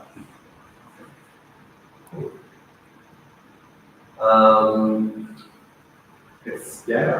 Why it's helpful for us, it's certainly fairly easy, it's fairly simple to use. You only really need to set up an account with a login, and then you need to chuck in the PIN that they give you if you're looking for a different device. And then you can start using it. You don't need to sort of fiddle around with different sort of question types, activity types, QR codes, you don't have to sort of send information, QR codes, or hyperlinks the same way that you do with the other tools. It sort of just gives you a human-like response right now.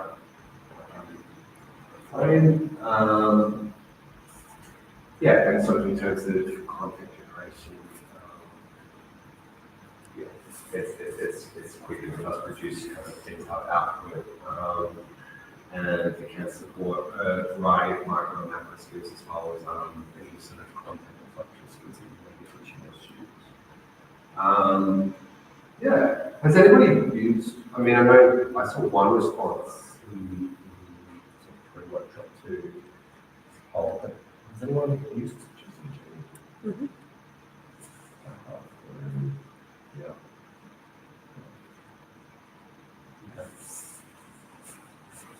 Yeah, it depends across contexts. Some people use it every day. Some people use it all the time. Some people use it all. Yeah. It's, as anything, balance is key. So just in terms of like, here's a fairly, again, I'm coming at this from a functional everyday perspective because that's the perspective and context I'm familiar with. Obviously, I'd encourage you to adapt any ways that you use ChatGPT to your personal needs or your learning needs or your teaching needs, of course. So I'll just, I made a bogus cover letter with some common linguistic errors that I have seen in my students. They're different. Every student is different. Yeah, it's just an example. So,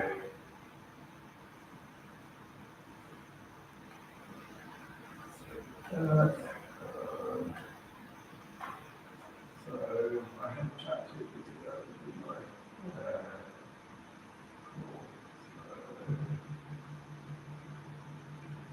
there you go. Try to get something different. There we go. A couple of we'll make it a description. I was using it to target my LinkedIn profile yesterday. Alright. So, here we have. Okay, so what I did was,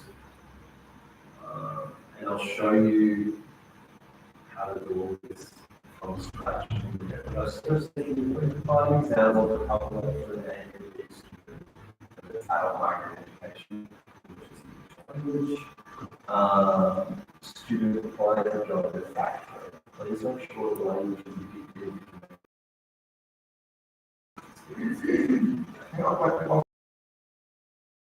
it's just an example. When you're writing a sheet essay and submit, you get that CPC, throw in a few errors. I don't know, I'm not a student anymore. So I'll let you answer that. The problem with some of this is I think there's real private issues of Absolutely. students putting in their name, addresses, phone numbers, and Yeah, email addresses. That's right, but that's a really good point, because you can see it's responded to the privacy consent as well, providing it's giving you templates, it's not, yeah, it definitely, and that's a little, we can count it as a limitation, but it is certainly a concern, and I think a legitimate concern. So they've sort of said, dear manager's name, I want to work at the factory, I can work hard, I can work overnight, I can work with people, I can do jobs. I've worked in research country, in the touch job before, I've been looking at cleaning, I'm careful to have work, I want to work for the country, thank you for your okay. So I didn't love the output because like it's a good start, but it kind of felt a bit like oh, like yeah, I sort of wanted to be. Yeah, I think I wanted to sort of simulate a paragraph that you've seen a couple of. So I don't think I got cranky with it. I said, oh, okay, good. You don't have to be polite to these models. I like to do showing people how I use them. Treat human like. This is the free version. But I think it's gone to 4 or 5 version now, which is an upgrade because the paid version used to be that version. So I think the newer versions are what I'm saying is the current free version is.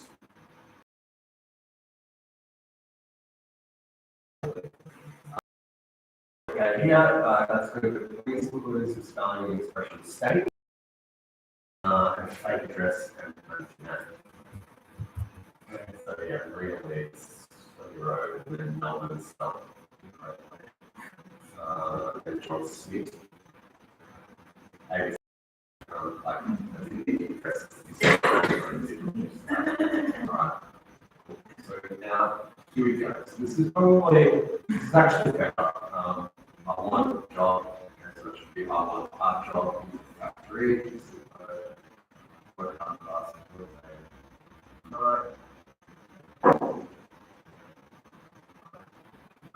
so you can see the number of spelling mistakes.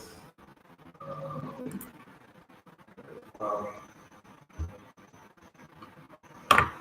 right, so I noticed this by me being kind of nosy, additional language spelling errors and I imagine the applicant.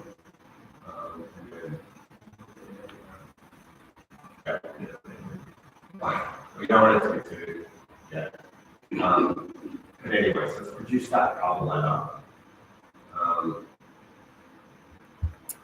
So if imagine you're a student and you're trying to help them with a cover letter for job manufacturing. We've got a good start, but what do we need to do?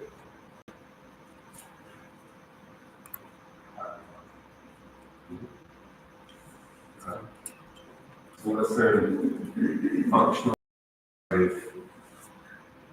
based language we can use to get that into more formal? You can add some linking lines. Good, yeah. All right. Thank you. Please add some words to make the cover letter more cohesive.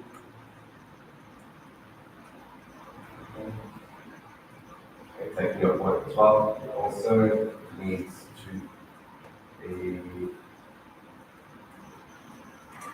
1 or 2 paragraphs. What about the formality? Maybe little repetitions as well. Okay. Little repetitions. Good. There are 5% to stars and why I Yeah. Please It's more remove interesting to have that. repetition. Good. Yep. And then you can be really be quite pointed, i.e. excessive use of and and I. Yeah. Yep. Good. Yeah. Yeah, and I, and increase formal register slightly. All right, let's see what goes on.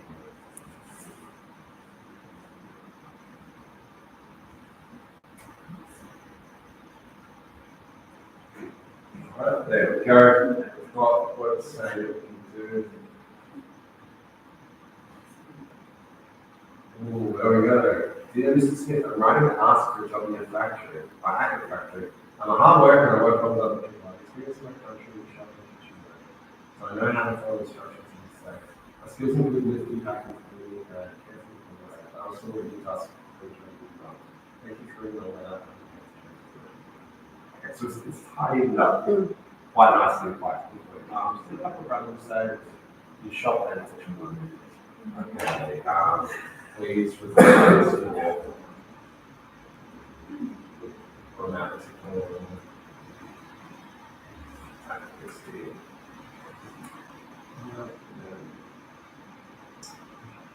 Yep, so there it's fixed. Indefinite articles now in there. A shop and a kitchen. Right, good. So now we have a much tidier, non-polar looking strange set of text, really. Yeah, and it's now something more.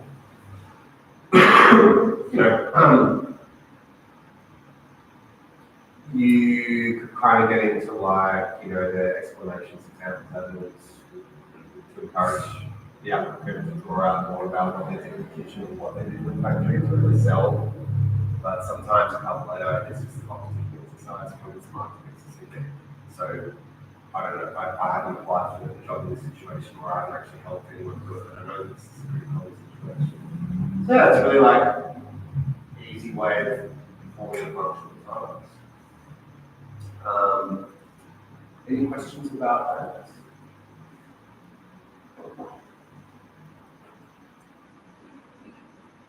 I mean, you could do this with your own writing. I don't know if you're submitting a cover letter somewhere, you can check the formality, you paste it in, and then ask if it matches against the key selection criteria or the task description or the teaching description. You get some feedback that way. You can choose to use that feedback or not. That's up to you. That's where your agency as one of those teachers and citizens comes in. We have that capacity to make that decision based on the feedback you use. Cool. So that's like a really simple way of using ChatGPT. And you might want to create like a role play situation. I always find role plays pretty fun.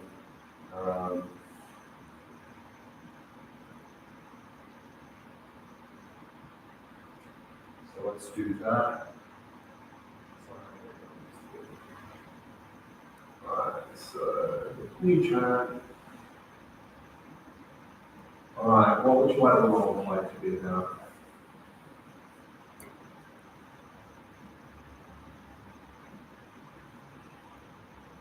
Asking for help. Yep. Who and where? Maybe to people with limited English. Yep. Asking for assistance or instructions or something. Yep. Directions. Yeah. Yep. Directions. Alright. Role play.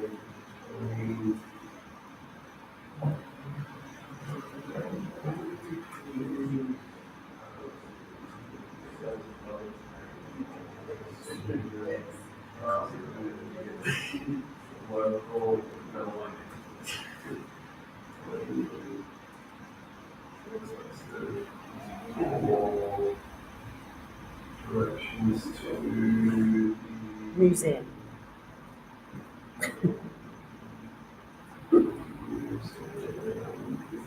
From Flinders. Very good. Read my mind. How did you know?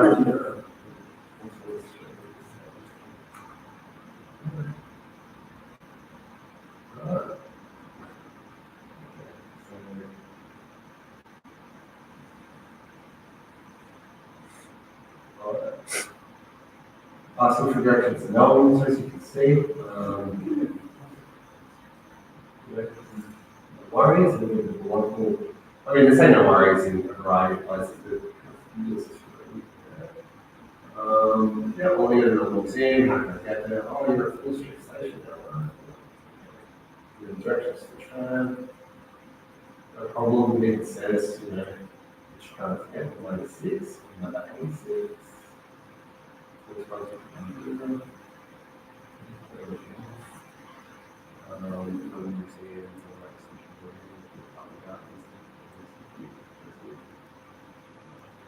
Chapel of North Carolina, right? And then we can tell that it's coming from like an education background. So it's asking if you want to make a worksheet with vocabulary and that capital. So I don't know, in some way, education, vocabulary and capitals are quite good at modeling that. So okay,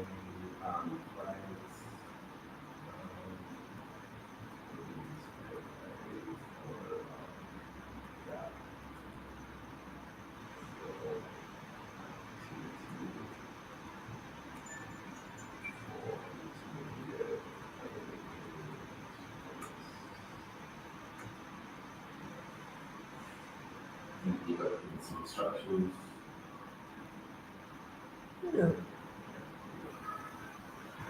Perhaps. Cool. Answers. You can pro out with chat. Yeah, Make a one in enjoyable. yeah. I need That's to. where you're at. Where are you at in life? Genius inside of mine. No, I just find it interesting. And then I think it's highlighting the goal. Yeah, that's right. Sorry, my use for power savings, so that's why. And I might, that might be getting away. Like, okay, this, this is.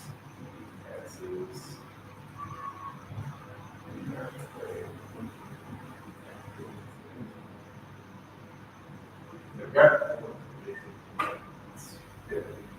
In a matter of seconds.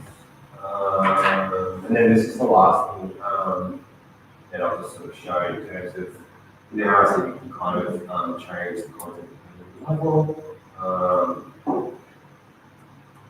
Right, repeat.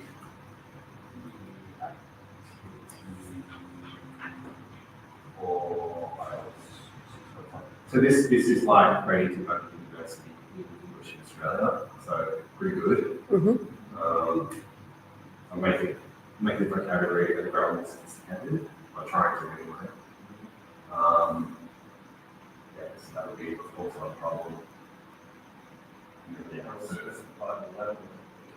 Yeah, you could use numerical.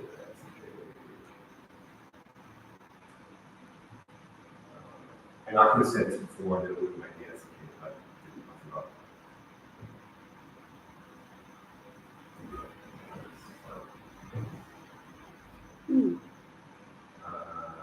Great.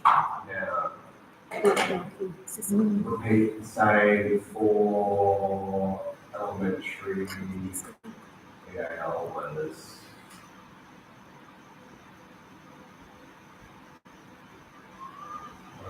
See how it's much shorter.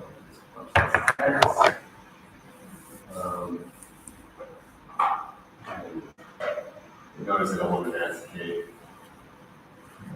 Vocabulary is generally the same. Alright, so paraphrase the answers, you might look different answers. Okay, there we go. Yeah, so long as you or students have these kind of command instructions, you can really go this way you kind of want. But yeah, it is. Yeah, so that will if you want to kind of play around with that a little bit later, we have some time to look at using these tools for learning everything you've got on the notes. is then you can. But it's sort of, as Sue was saying, there are,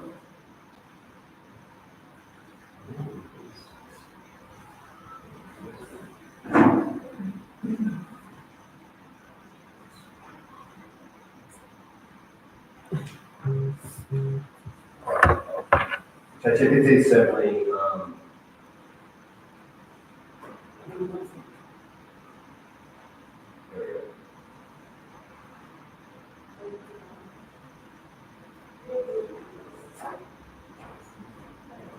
ChatGPT is certainly the tool with the most, I would say the digital tool with the most negative coverage around use in governance and appropriacy, ethics and privacy as well. So I think just really need to be aware of that sort of stuff. Like, of course, It is a data hub stuff, so you have to be, I wouldn't use it with my personal email address. I'll create a specific email address. No, that's a good point. I generally only use it for work, so I just use I'm comfortable using my work email because it's for work, if it's for work related output, but yeah, that is a good But it idea. might leave you open to hacking. Yeah. I had a risk committee meeting and we were talking about Yeah. the risks of No. GPP and data privacy and whether it opens Well, a people door hack to systems.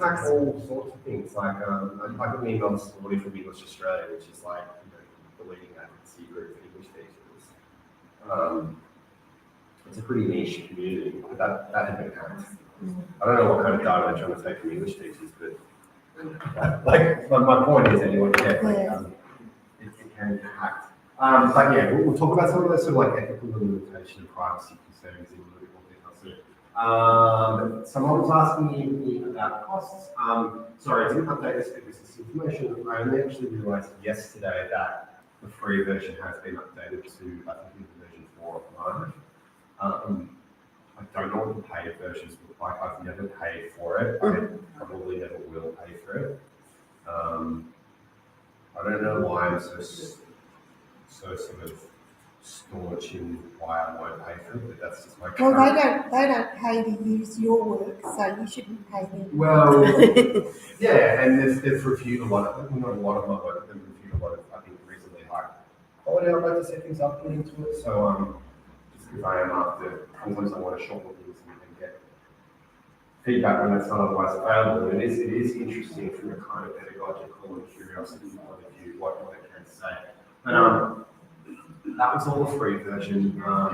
Sometimes if you use it a lot during the day, like if you really kind of bombard it with questions, it might tell you that you can't use it for a certain amount of time. Particularly if you do things like image creation, it can sort of, doesn't block you, just says, you kind of come back at 3:59 Needs rest. Yeah, it needs a rest. That's right. But and then it can be slow as well, because a lot of people are using it, I suspect.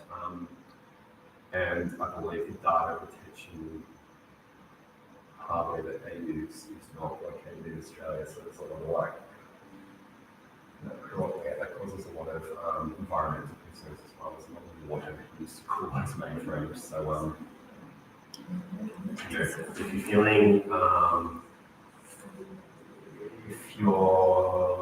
feeling really tired and you need to make a shopping list, maybe use Google instead of ChatGPT.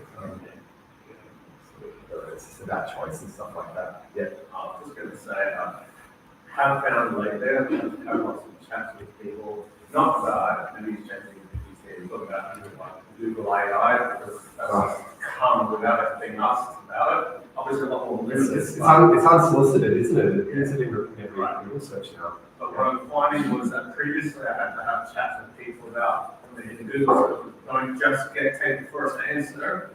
Yeah. Believe it or not, keep looking down and compare and contrast and all that. And now I'm finding people have just taken the Google AI answer and that's it. Because it is clever, it must be right. And it's not. Even for simple things, like give them an example where I asked it to convert Roman numerals. and I would put in, I put a longer one in the N's and L's that most people don't know, and it would come back with a wrong answer. It was basically just doing a simple addition, and it would get it wrong. And then I say, now, let's do it manually, or let's search for just a straight, simple converter, numeracy converter, and see what answer. Oh, it's not that. And then you ask the same question, you got it wrong again, in a different way. Yeah, that's So it's like, so basically to get across the idea that even things that you would think a computer would be brilliant at, doing simple mathematics, it can get wrong. So don't just trust it automatically. And this is where our responsibility comes in checking what's been, what the output is created. We need to review it critically. I think it's a product of convenience now where you're providing a decent set of answers that are somewhat validating and sort of soothing. Get something quickly, particularly if you're using Google for reasons that are perhaps slightly personal nature, can kind of provide that like instant relief, and without having to look through everything, get an answer, and you don't have to engage with it. And I think that temptation is, I wouldn't label it as necessarily a danger now, but it does mean that we have two options to actually review the outputs critically and carefully, or we just take what is being said on face value and accept it, and I think we need to be careful with that. Like they call these hallucinations because it looks real, but it's not. Or it looks correct and true, but it's not. I've had instances where I've used it and it hasn't produced accurate word counts, which is really annoying. I'm like, oh, this is. Hey, I've got this 2,000 word thing. I need it to be 2,000 words, not 2,200. And you've told me it's 997 words. It's actually not. And then you kind of think back and then it's like, oh, you're right, I was wrong. And it's like, well, why were you wrong in the first place? It's a very simple task. Good at counting. You can write code and you can write worksheets, but you can't count words. Why? Yeah. Yeah. So yeah, there's all that sort of stuff. But yeah, we'll continue to look at that. Can I tell you? Yeah, sure. I was quite surprised, one of my students said, she typed in where can I park for free in Secure, Nice. and she got all of these places she could park for free. Great. Yeah, I just thought that was amazing. I was like, really? That's Again, functional, practical use. Excellent. Yeah, free parking. Everyone wants free parking. I hate paying for parking. Yeah. So, like, I don't know, like, students would be into knowing where free parking is. So that's a really good example. So that's good. But the last time I checked, the paid versions were about 20 US. And it's faster, but provides priority access. My personal view is it's not really required, particularly as the free versions have now become better in terms of looking into that GPT version Okay, so limitations, and these are quite well documented, and they're mostly not so much about like using it. It's very easy. I think it's quite, I wouldn't say easy, it's quite. It's quick. It's quick, and it can produce. It comes up with things that are quite close to what you want quite quickly. Whereas the other tools that you kind of need to play around with what you want to get what you want exactly. That's my personal view. But it can produce some interesting biases around culture, gender, linguistic issues. It still occasionally refers to me as a she or a her, because my name's Ashley. I like to remind, I'm all for gender fluid, but I also remind, I have had to remind ChatGPT of my preferred pronoun. Because it just gets annoying, like, it's me in the office all day and I've got no one else to talk to, I want to be spoken to properly. Yeah, so there's that. Political biases as well. I'm not sure how politically or where we're engaged or active you are, but I would say it's very interesting what ChatGPT has to say about certain local and international issues. Leave that at that. But I would encourage that to work. It's quite interesting. Again, bringing your own critical thinking and evaluation skills, just like you would when you're reviewing the output for a directions workshop activity. It's the same thing. It is genetic.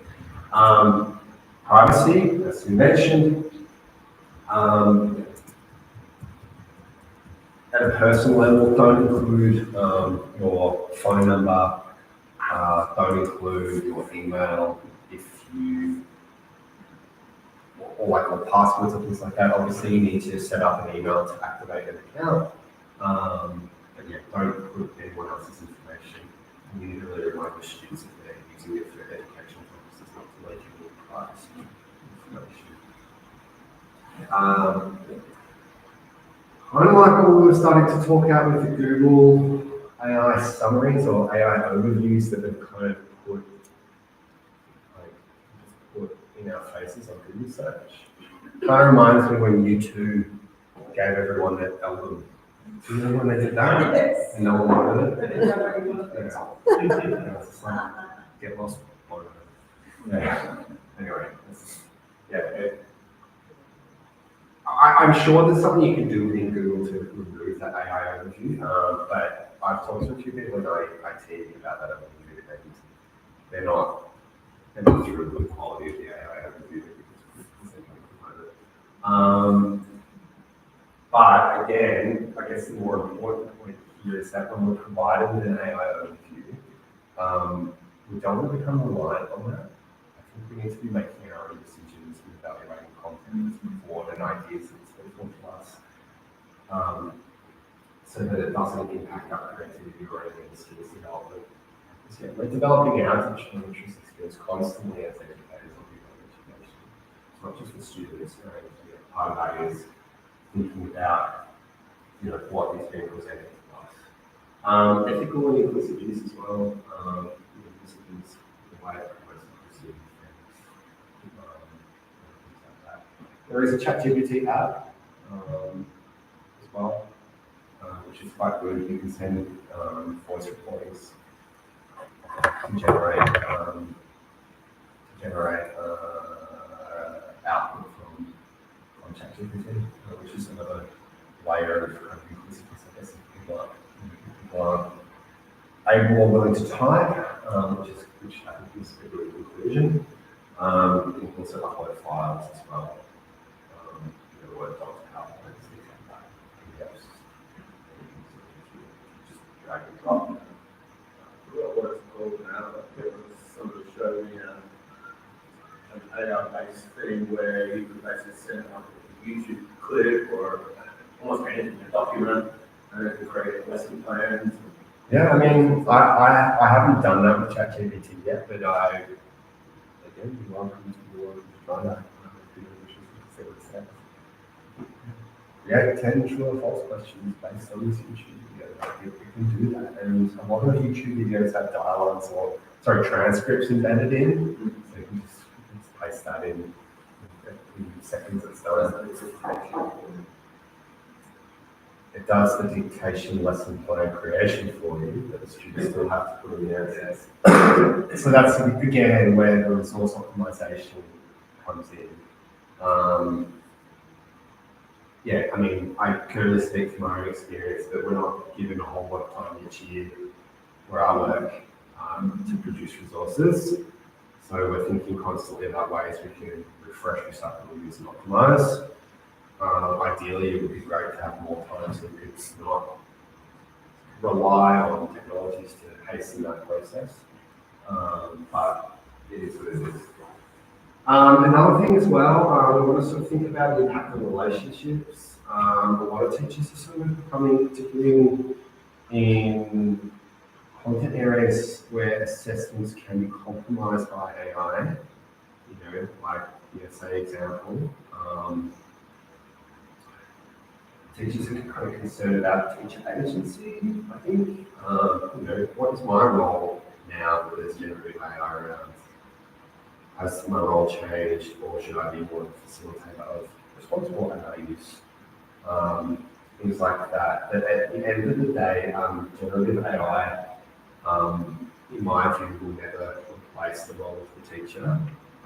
It may change certain aspects of our teaching to a way that must recognise or at least include generative AI use, but it can't replace us. We're irreplaceable. And yeah, at the end of the day, it'll be interesting to see what the data says about teacher-student interaction quality and how important that is on student outcomes, because it still is statistically the most important factor of learning outcomes are those relationships.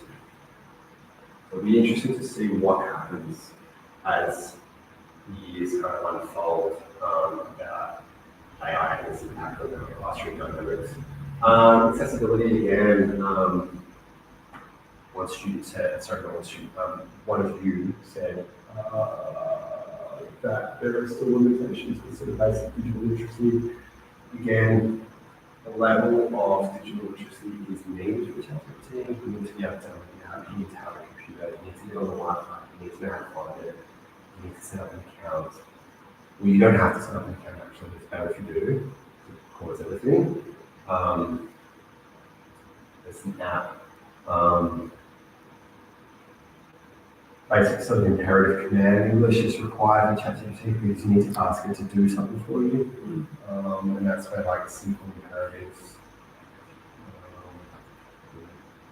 For those of you that don't know what an imperative is, I don't make any assumption, it's just when you use a pencil and verb to give instruction. You know, write a sentence, go outside, do your homework, give me 3 films. A lot of the instructions you were given before in your example about writing a cover letter, Yeah. a lot of the instructions you were given, you're asking for somebody with a low level English, but somebody with low, actually having low level English wouldn't have been able to give the instructions that you were able to give. So yeah, I mean, I've adapted, sorry. Unless they use their own native language, right? Yeah, it was like, yeah, And then use it translate. yeah, sure can. And this is when you can decide when using L1 is appropriate for students' first language or any other additional language they prefer to use. But yeah, I modify those instructions for an audience that I know will understand the instructions I'm giving, even though the task was designed for lower level learners. Because I've got that relationship with you now where I can use those discourse markers at a level where I know that you understand. So yeah, it's about knowing your students, knowing your audience, and things like that, and you can adapt to that. So yeah, cool. No, we're gonna skip this. Sorry, because I want you to start playing some of the things. All right? Does that sound okay? It's like similar to PowerPoint. Yeah, it's similar to PowerPoint, it's free. I probably should have done, in hindsight, might have been, actually, no. Do it. Yeah, might have been better as next workshop. That's good. It is an additional tool. If anyone does want to use Google Slides, come and talk to me. I can give you another use one. But I want for the next time, like half an hour. Yep, for half an hour, that's pretty good. You can do this on your own, or you can do this in groups if you like. It's just a suggested delivery. But I would like you to use one of the tools that we've looked at today. If you would prefer to play around with some of the tools from workshop 1, totally cool as well, up to you. But I want you to design a short activity that uses, that uses the functional language that we've just sort of looked at for a real kind of classroom activity. Or something you might want to use the activity for. You might want to kind of test it for a personal purpose before you use it in an educational context. That's up to you. I don't know. Yeah.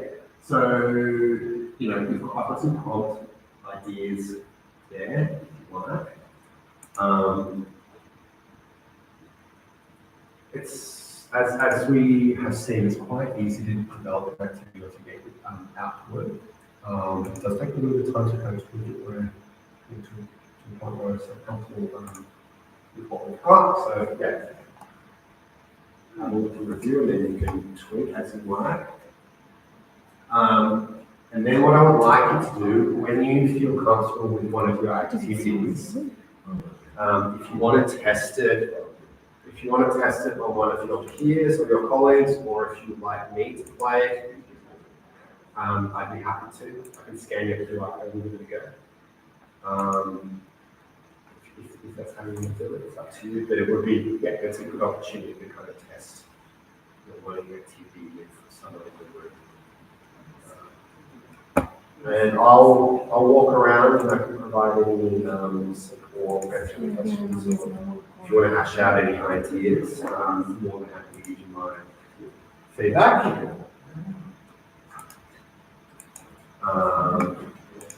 Yeah. Is that all right? How's that transferability to the online? Is it going to be okay? Yeah, I think so. Yep. I think so. Cool.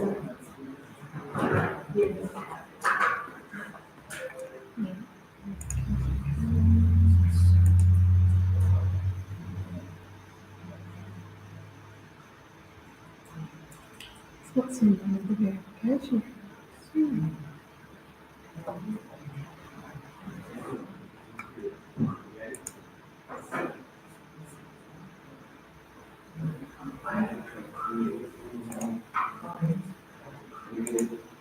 There it is. Over here, time sheets. Yeah.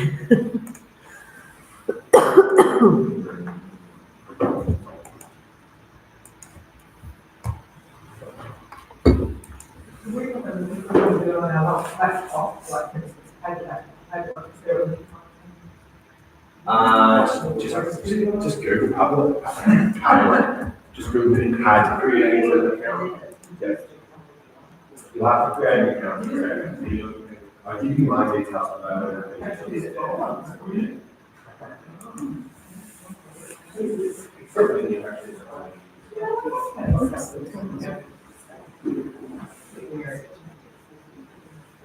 Yep. So what do you need to start a new job is the Yeah,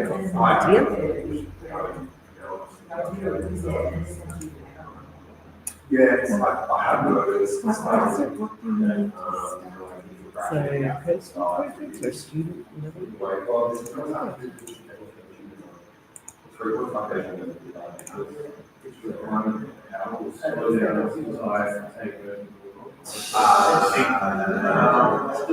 Yeah, so what I'm encouraging you to do is you start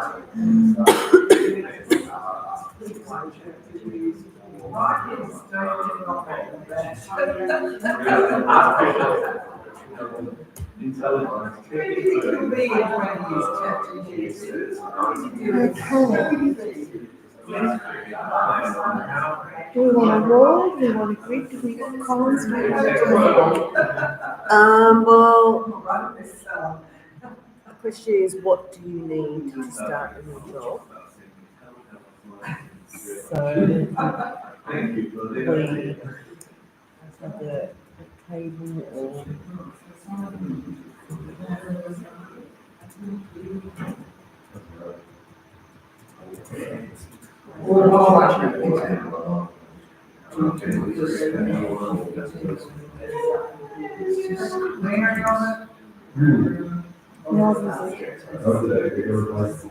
No, I get that.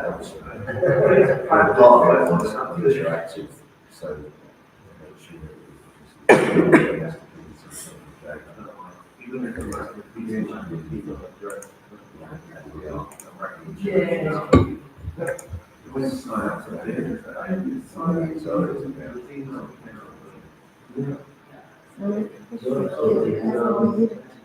Well, I get it, it's sad. This is nothing.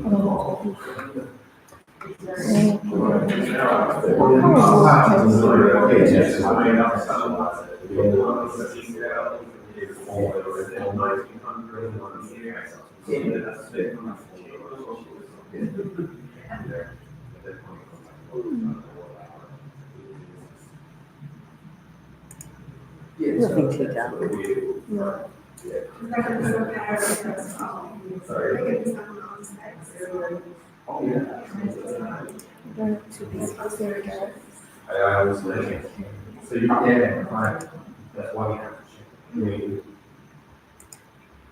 I mean, I've been teaching some of the materials I've been teaching. It's so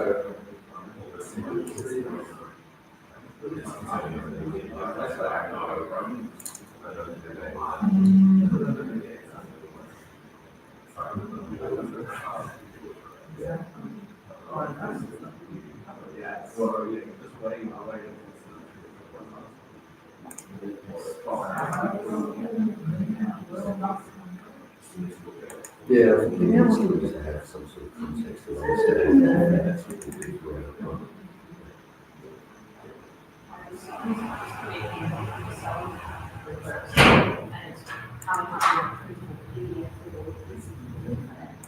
yes, it's starting to get better worksheets and printables, like infographics, it's kind of like writing the word on the picture.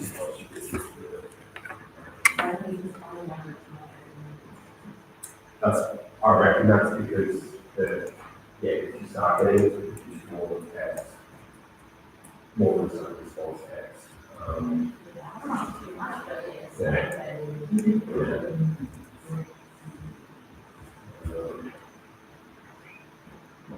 This one new chat, you might have restrict down a little bit that one. Just for new chat.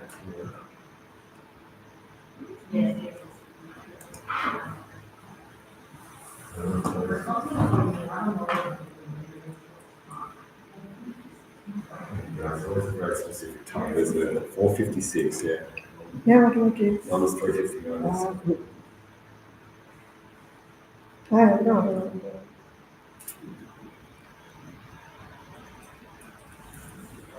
So, No idea what you're doing? so we wanted a wall, so I wanted people to put the words in. Yeah. Or what I do now. So, can I just go back?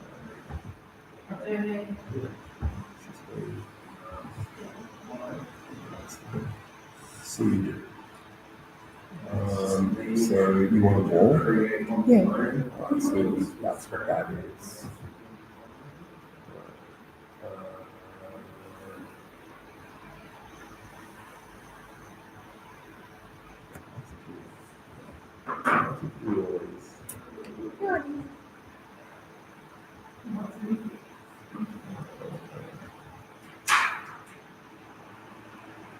Oh, Oh, they're just grids. yeah. So click on any of these boards and make your own copy by clicking Oh, sorry. on the remake button. So, Yeah, I think a grid will be alright. Just click on that, see what comes up with. that's use the remake button. Yeah, well, it definitely gives you the columns that you want, which is good.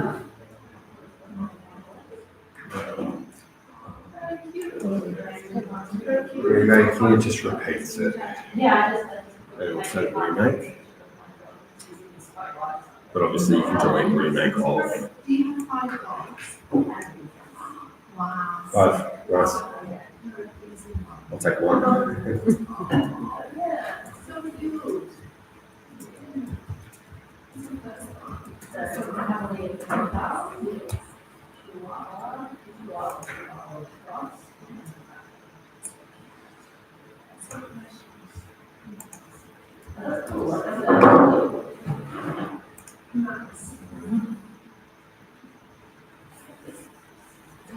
Alright, so chopped out the override.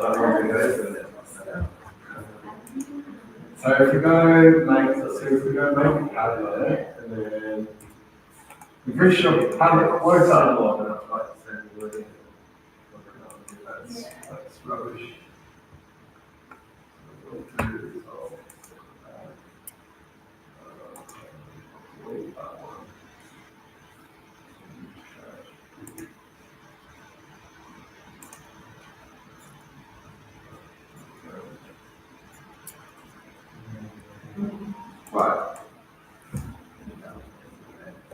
Then when you go to your board, you should be able to pick. Yeah. You should be able to pick the type and then just go column. The keyword I script. The one thing that I thought was limiting here is potentially messing up these things by writing one answer multiple times. But then that means that other people's words are not going to be valid. Section 1. Read every section. Type in there and more often.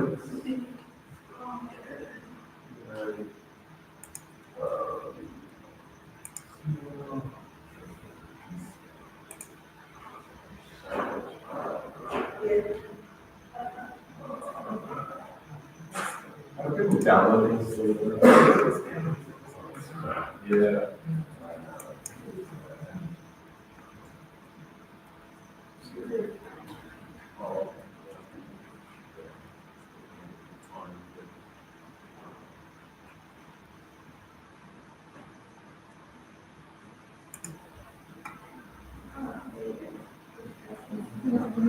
I reckon if you go back, I'll just click on whiteboard. Yeah. Not what the examples, just click on whiteboard. Yeah, what one of those? You can have one. But we're the same.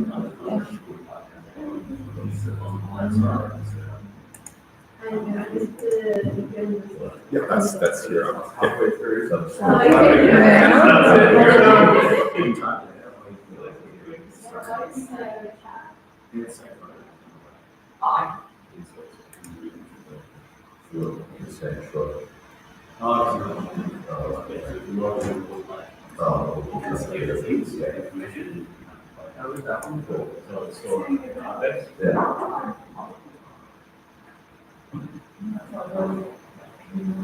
Really? Okay, so. Yeah. I'm not reading codes, I'll try about 3 times on both emails. I'll just read the codes. I checked junk.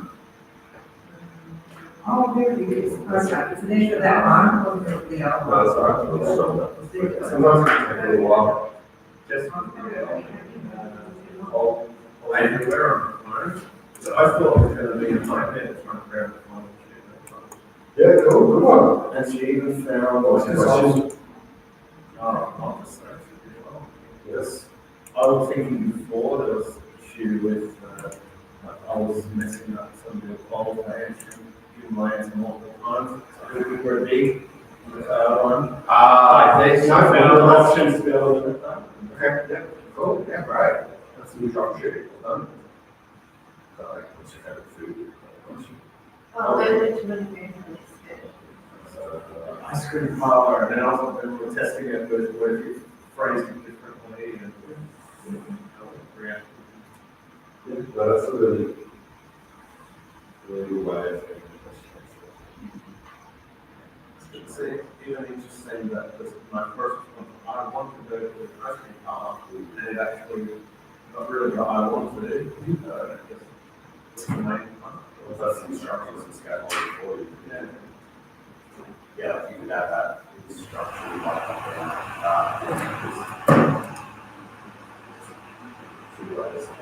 So it was interesting that it itself already. Yeah, I have Took it out, yeah. Cool. Oh, yeah. That's what I really, because it's, you can't always, you can be all instruction you like, you know, you're gonna get people. Is it working? Not full instruction. Yeah. That was all done. How do I add to it?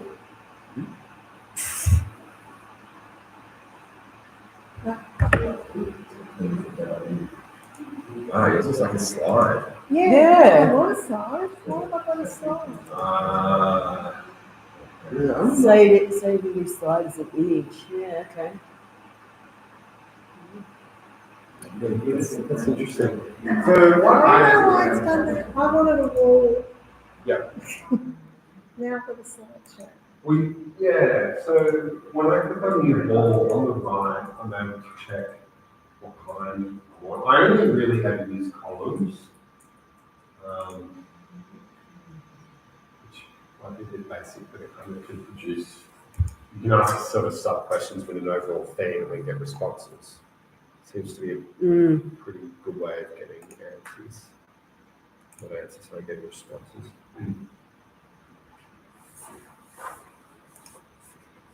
There you go. And you can have a section.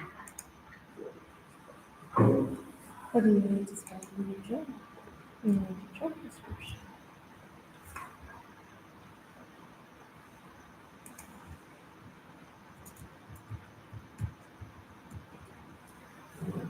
There we go.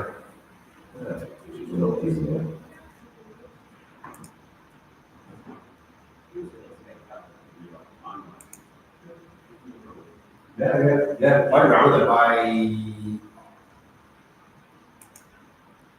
The examples I show you how I use them with my students, which is usually done there pretty basic, just sort of there.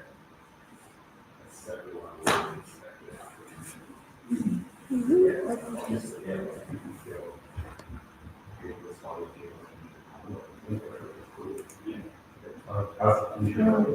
Yeah, because that's what it is. It's like,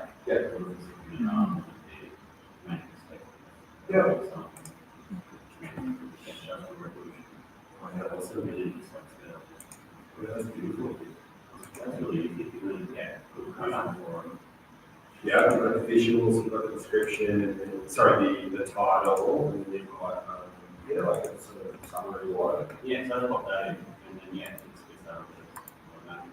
yeah, and you can kind of do like vision cards. yeah. Absolutely. Yeah. So that was basically. Yeah, but what was the name of it?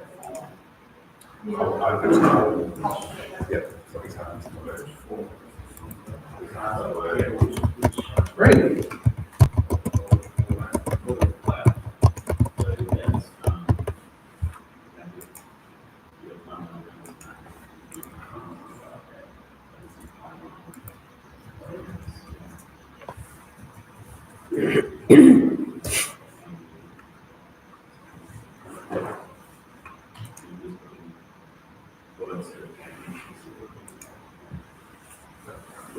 Yeah. It's a very sophisticated. I mean, I've never had to use a timeline for my particular teaching context, but like, do security and then teach like industry teacher. Oh, we kind of do everything. Yeah. Yeah. Well, timelines. Whatever interests the students. Yeah. Well, Did you say you need to obviously, resend your timesheet? No, I think it's okay. Okay. Yeah, I thought I'd noticed. Jazz. Oh, let me see this, Catherine.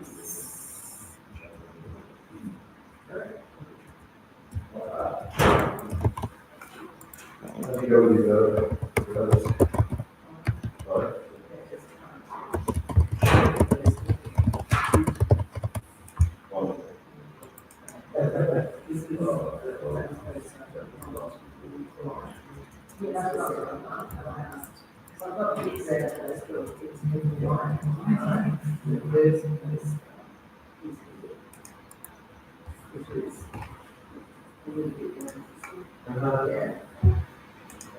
And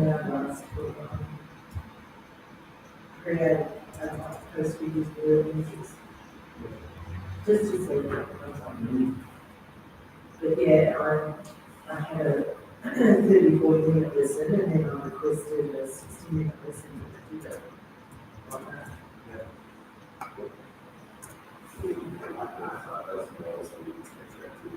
Yeah, exactly. And out some things like that. I'll do that right now, and I'm going to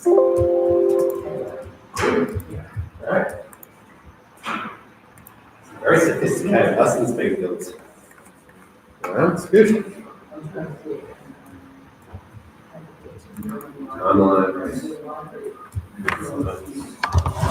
Images, real images. Picture gap filling.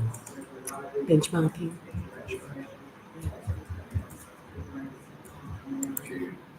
She works best in her right. Timeline was, yeah, that's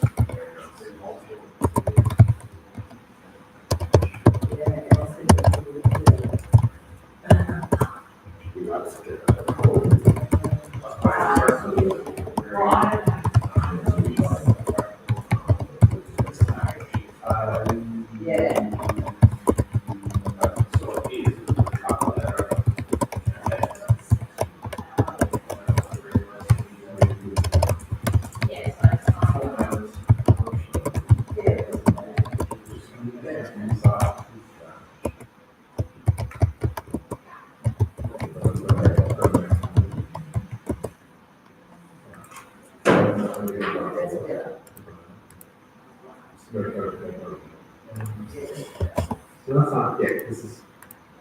So you have this, yeah, it's much easier to do like that. I don't know if it's, yeah, or specific, yeah, yeah, might. You can play around with that, also more because.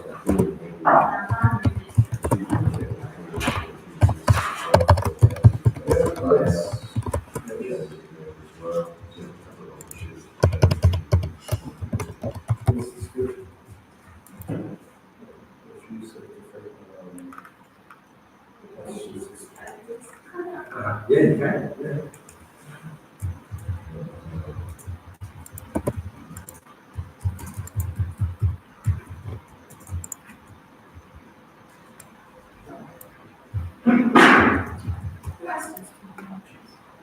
Here we are, I've got mine.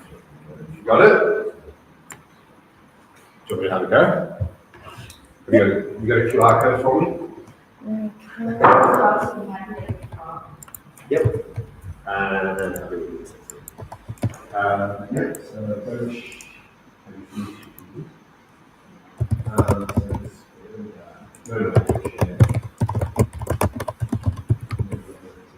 Oh, no, that's fine.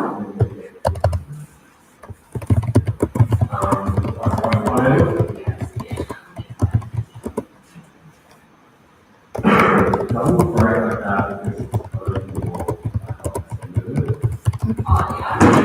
Yeah, so what you can do is download that image. Or just you can download it and save it.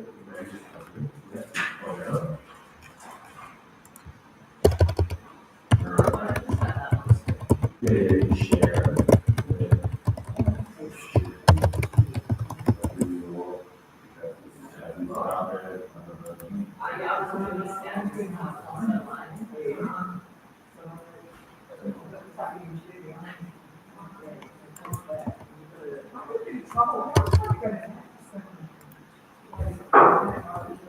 Alright. Oh, yeah.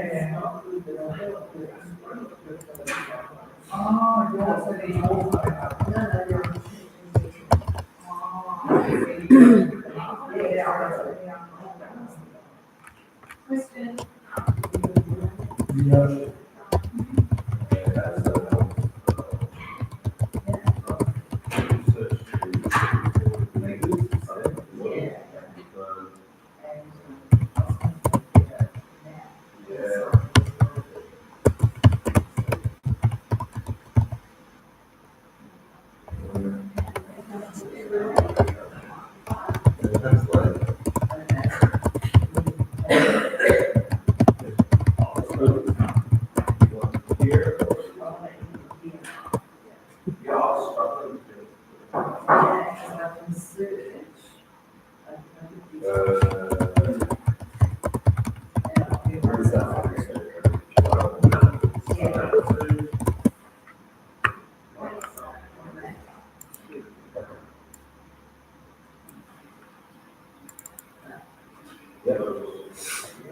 Lovely pictures, Sue. I like that. My mum was just being seriously tested, so we move on. Okay, so.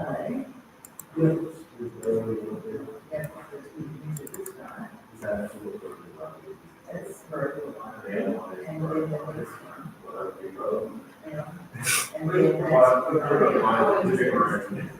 And then that's.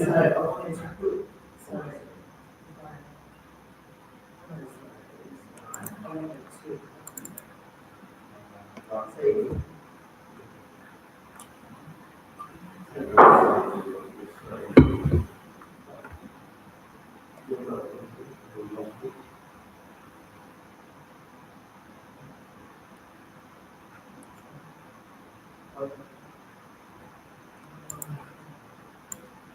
So,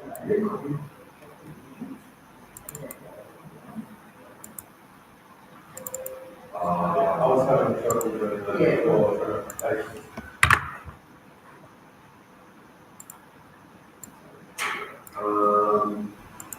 Yeah, you might have to go and do on the 10th. But that one was. Yeah, so I did that, right, and I put in Cambridge library, and then That map. and it does show and all.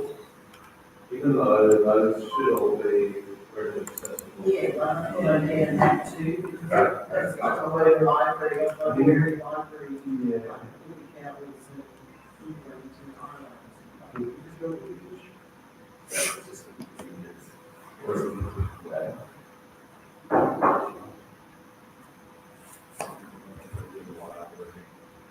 Yeah, it might not be that sophisticated yet, but you can probably do copy in like Google Maps instructions.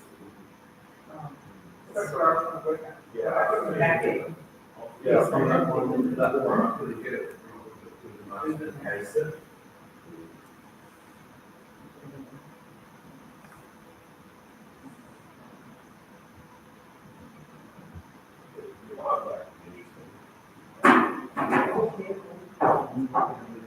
Yeah, I know, it's such a good message.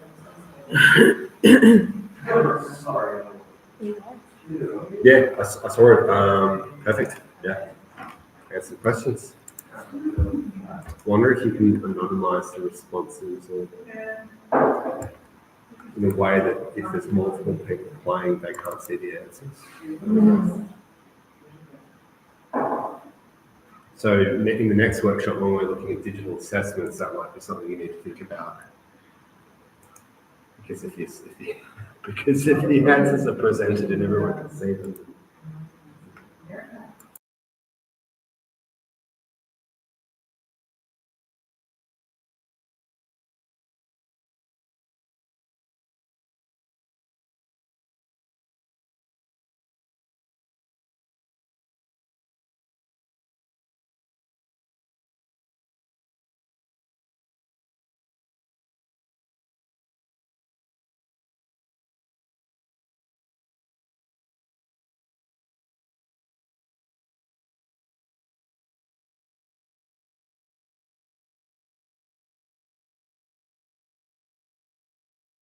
Really encouraging. It's always nice to see people using the things you've been talking about. All right. I believe the slides will be made available to all participants today. I have created a templated shared document if you want to kind of formalize and plan and tailor any of these activities into something you might want to use in the classroom. Also, if you wish to engage in any reflective practice about your journey with these tools, it's always good. It's always really good to think about what worked or areas you'd like to work on more, what went well, what you'd like to improve. Review it by reflecting on the things you've performed that you can improve those practices and that's a degree in the future. Cool. So just yes. Yes, they are. Yes, they are the property of the NDLC, so you'll get them. Yeah. So just a little overview of the toolkits. Padlet, so good for collaborative brainstorming and idea sharing. I can see that. Or timeline creation, if you like. That's really cool. Well done. Great for writing prompts, so vocabulary building and visual discussions as well. Yeah, Padlet like it looks good. Yeah, it looks nice and it's fun.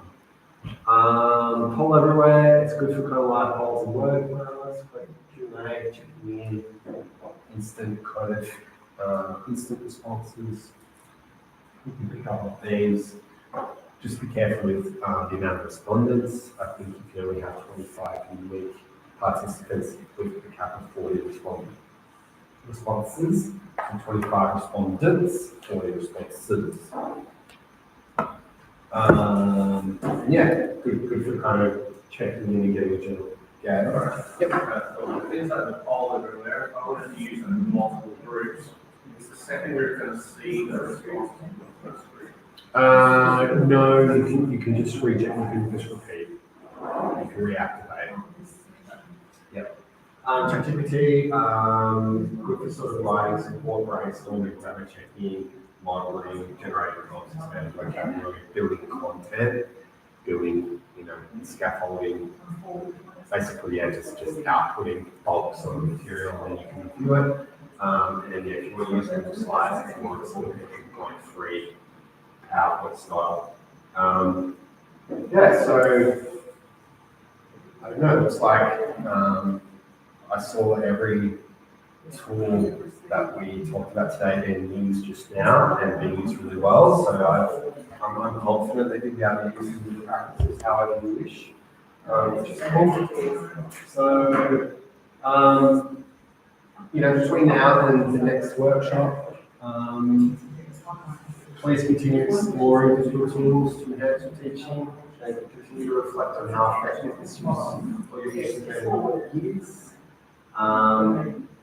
If you want to use the templates I've attached, please continue to use them. And yeah, just continue to experiment.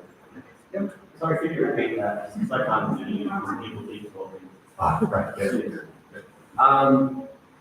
So if you want my suggestions to continue exploring digital tools to enhance your teaching, as you hopefully are doing, continue to reflect on how effectively you use these. These documents as well are created to kind of give you a framework to see how they are being used, how to stage them, how to scaffold them, and how to reflect. Sorry, I should go to shit. That's all right. Have a good day. Thanks for coming. And then, yeah, please continue to experiment these as well. You're not, your students and stuff don't need to be kind of like guinea pigs or anything like that. But, if you can create something that will be fun and engaging and that, will make learning easy for the students, then yeah, why not have a visual activity for you? Cool. All right, so in workshop 3, which is on the 2nd of September. Yes. Yeah, it's a pretty tight turnaround, so keep me busy between now and then. No, really good. It's a really exciting opportunity to look into this area, creating digital assessments. Yes. So, using digital tools to assess language skills or functional skills or content knowledge in your contexts, with the overall knowledge of what our students or who our students are. Okay, so it's not just for any student necessarily, or it should be necessarily for our students. Okay, so doing assessments for them. I will, at this stage, I'm going to look at Google Forms because Queensland exists as ways of doing that. Obviously, Microsoft Forms would be good as well, or any of the digital tools you have looked at today or in the workshop, or maybe something else you might look at. You are absolutely welcome to it. It's just about thinking about how you can use digital tools to assess your students' things. So working together or individually to create a digital assessment, kind of like what we just did then. And I'm really confident to be able to talk to you about based on what I've seen today, which is great. And then, swapping and completing each other's tasks in one-on-one. Okay, so that shift. I think it's really important to see these activities from the position of one another, which is why I always do that first, so you can see what the student experience is like. Again, thinking about our learners, how we make digital assessments really accessible, engaging, and to assess functional language or skills that we want to be assessed, or that we want our students to be able to perform in a way that is inclusive, accessible, and relevant. And you perform these facilities. All right. If you would like to complete these two very short post-workshop surveys, the one at the top is mine, the one at the bottom is from the Mountain Learning Centre. Fully anonymous if you want. Your feedback is used, but I mean, I can really speak for myself here, but it's used with the view to create an enhanced experience for the next workshop and for the future. Keep it constructive if possible. Sure. Thanks. Yeah, your feedback is appreciated. Yeah, those QR codes should work. I've used the Microsoft Forms one, so if it's not being helpful, it's not going to be good. Just want to be able to sleep.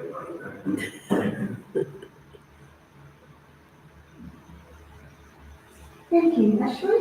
No worries, thank you. Looking forward to September 2. If you haven't registered, please register so that I can make sure I've got your name on the list.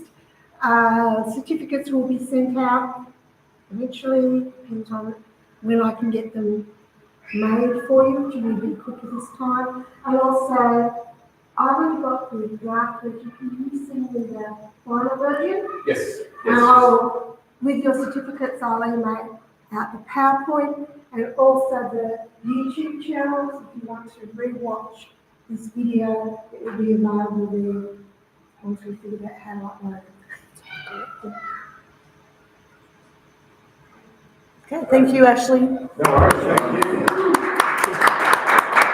Thanks a lot. Thanks. That's good. I enjoyed that, and I'm really looking forward to seeing you all again. Great. Time flies when you're having fun.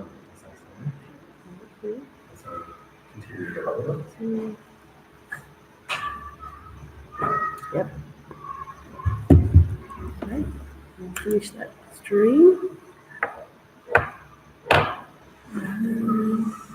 And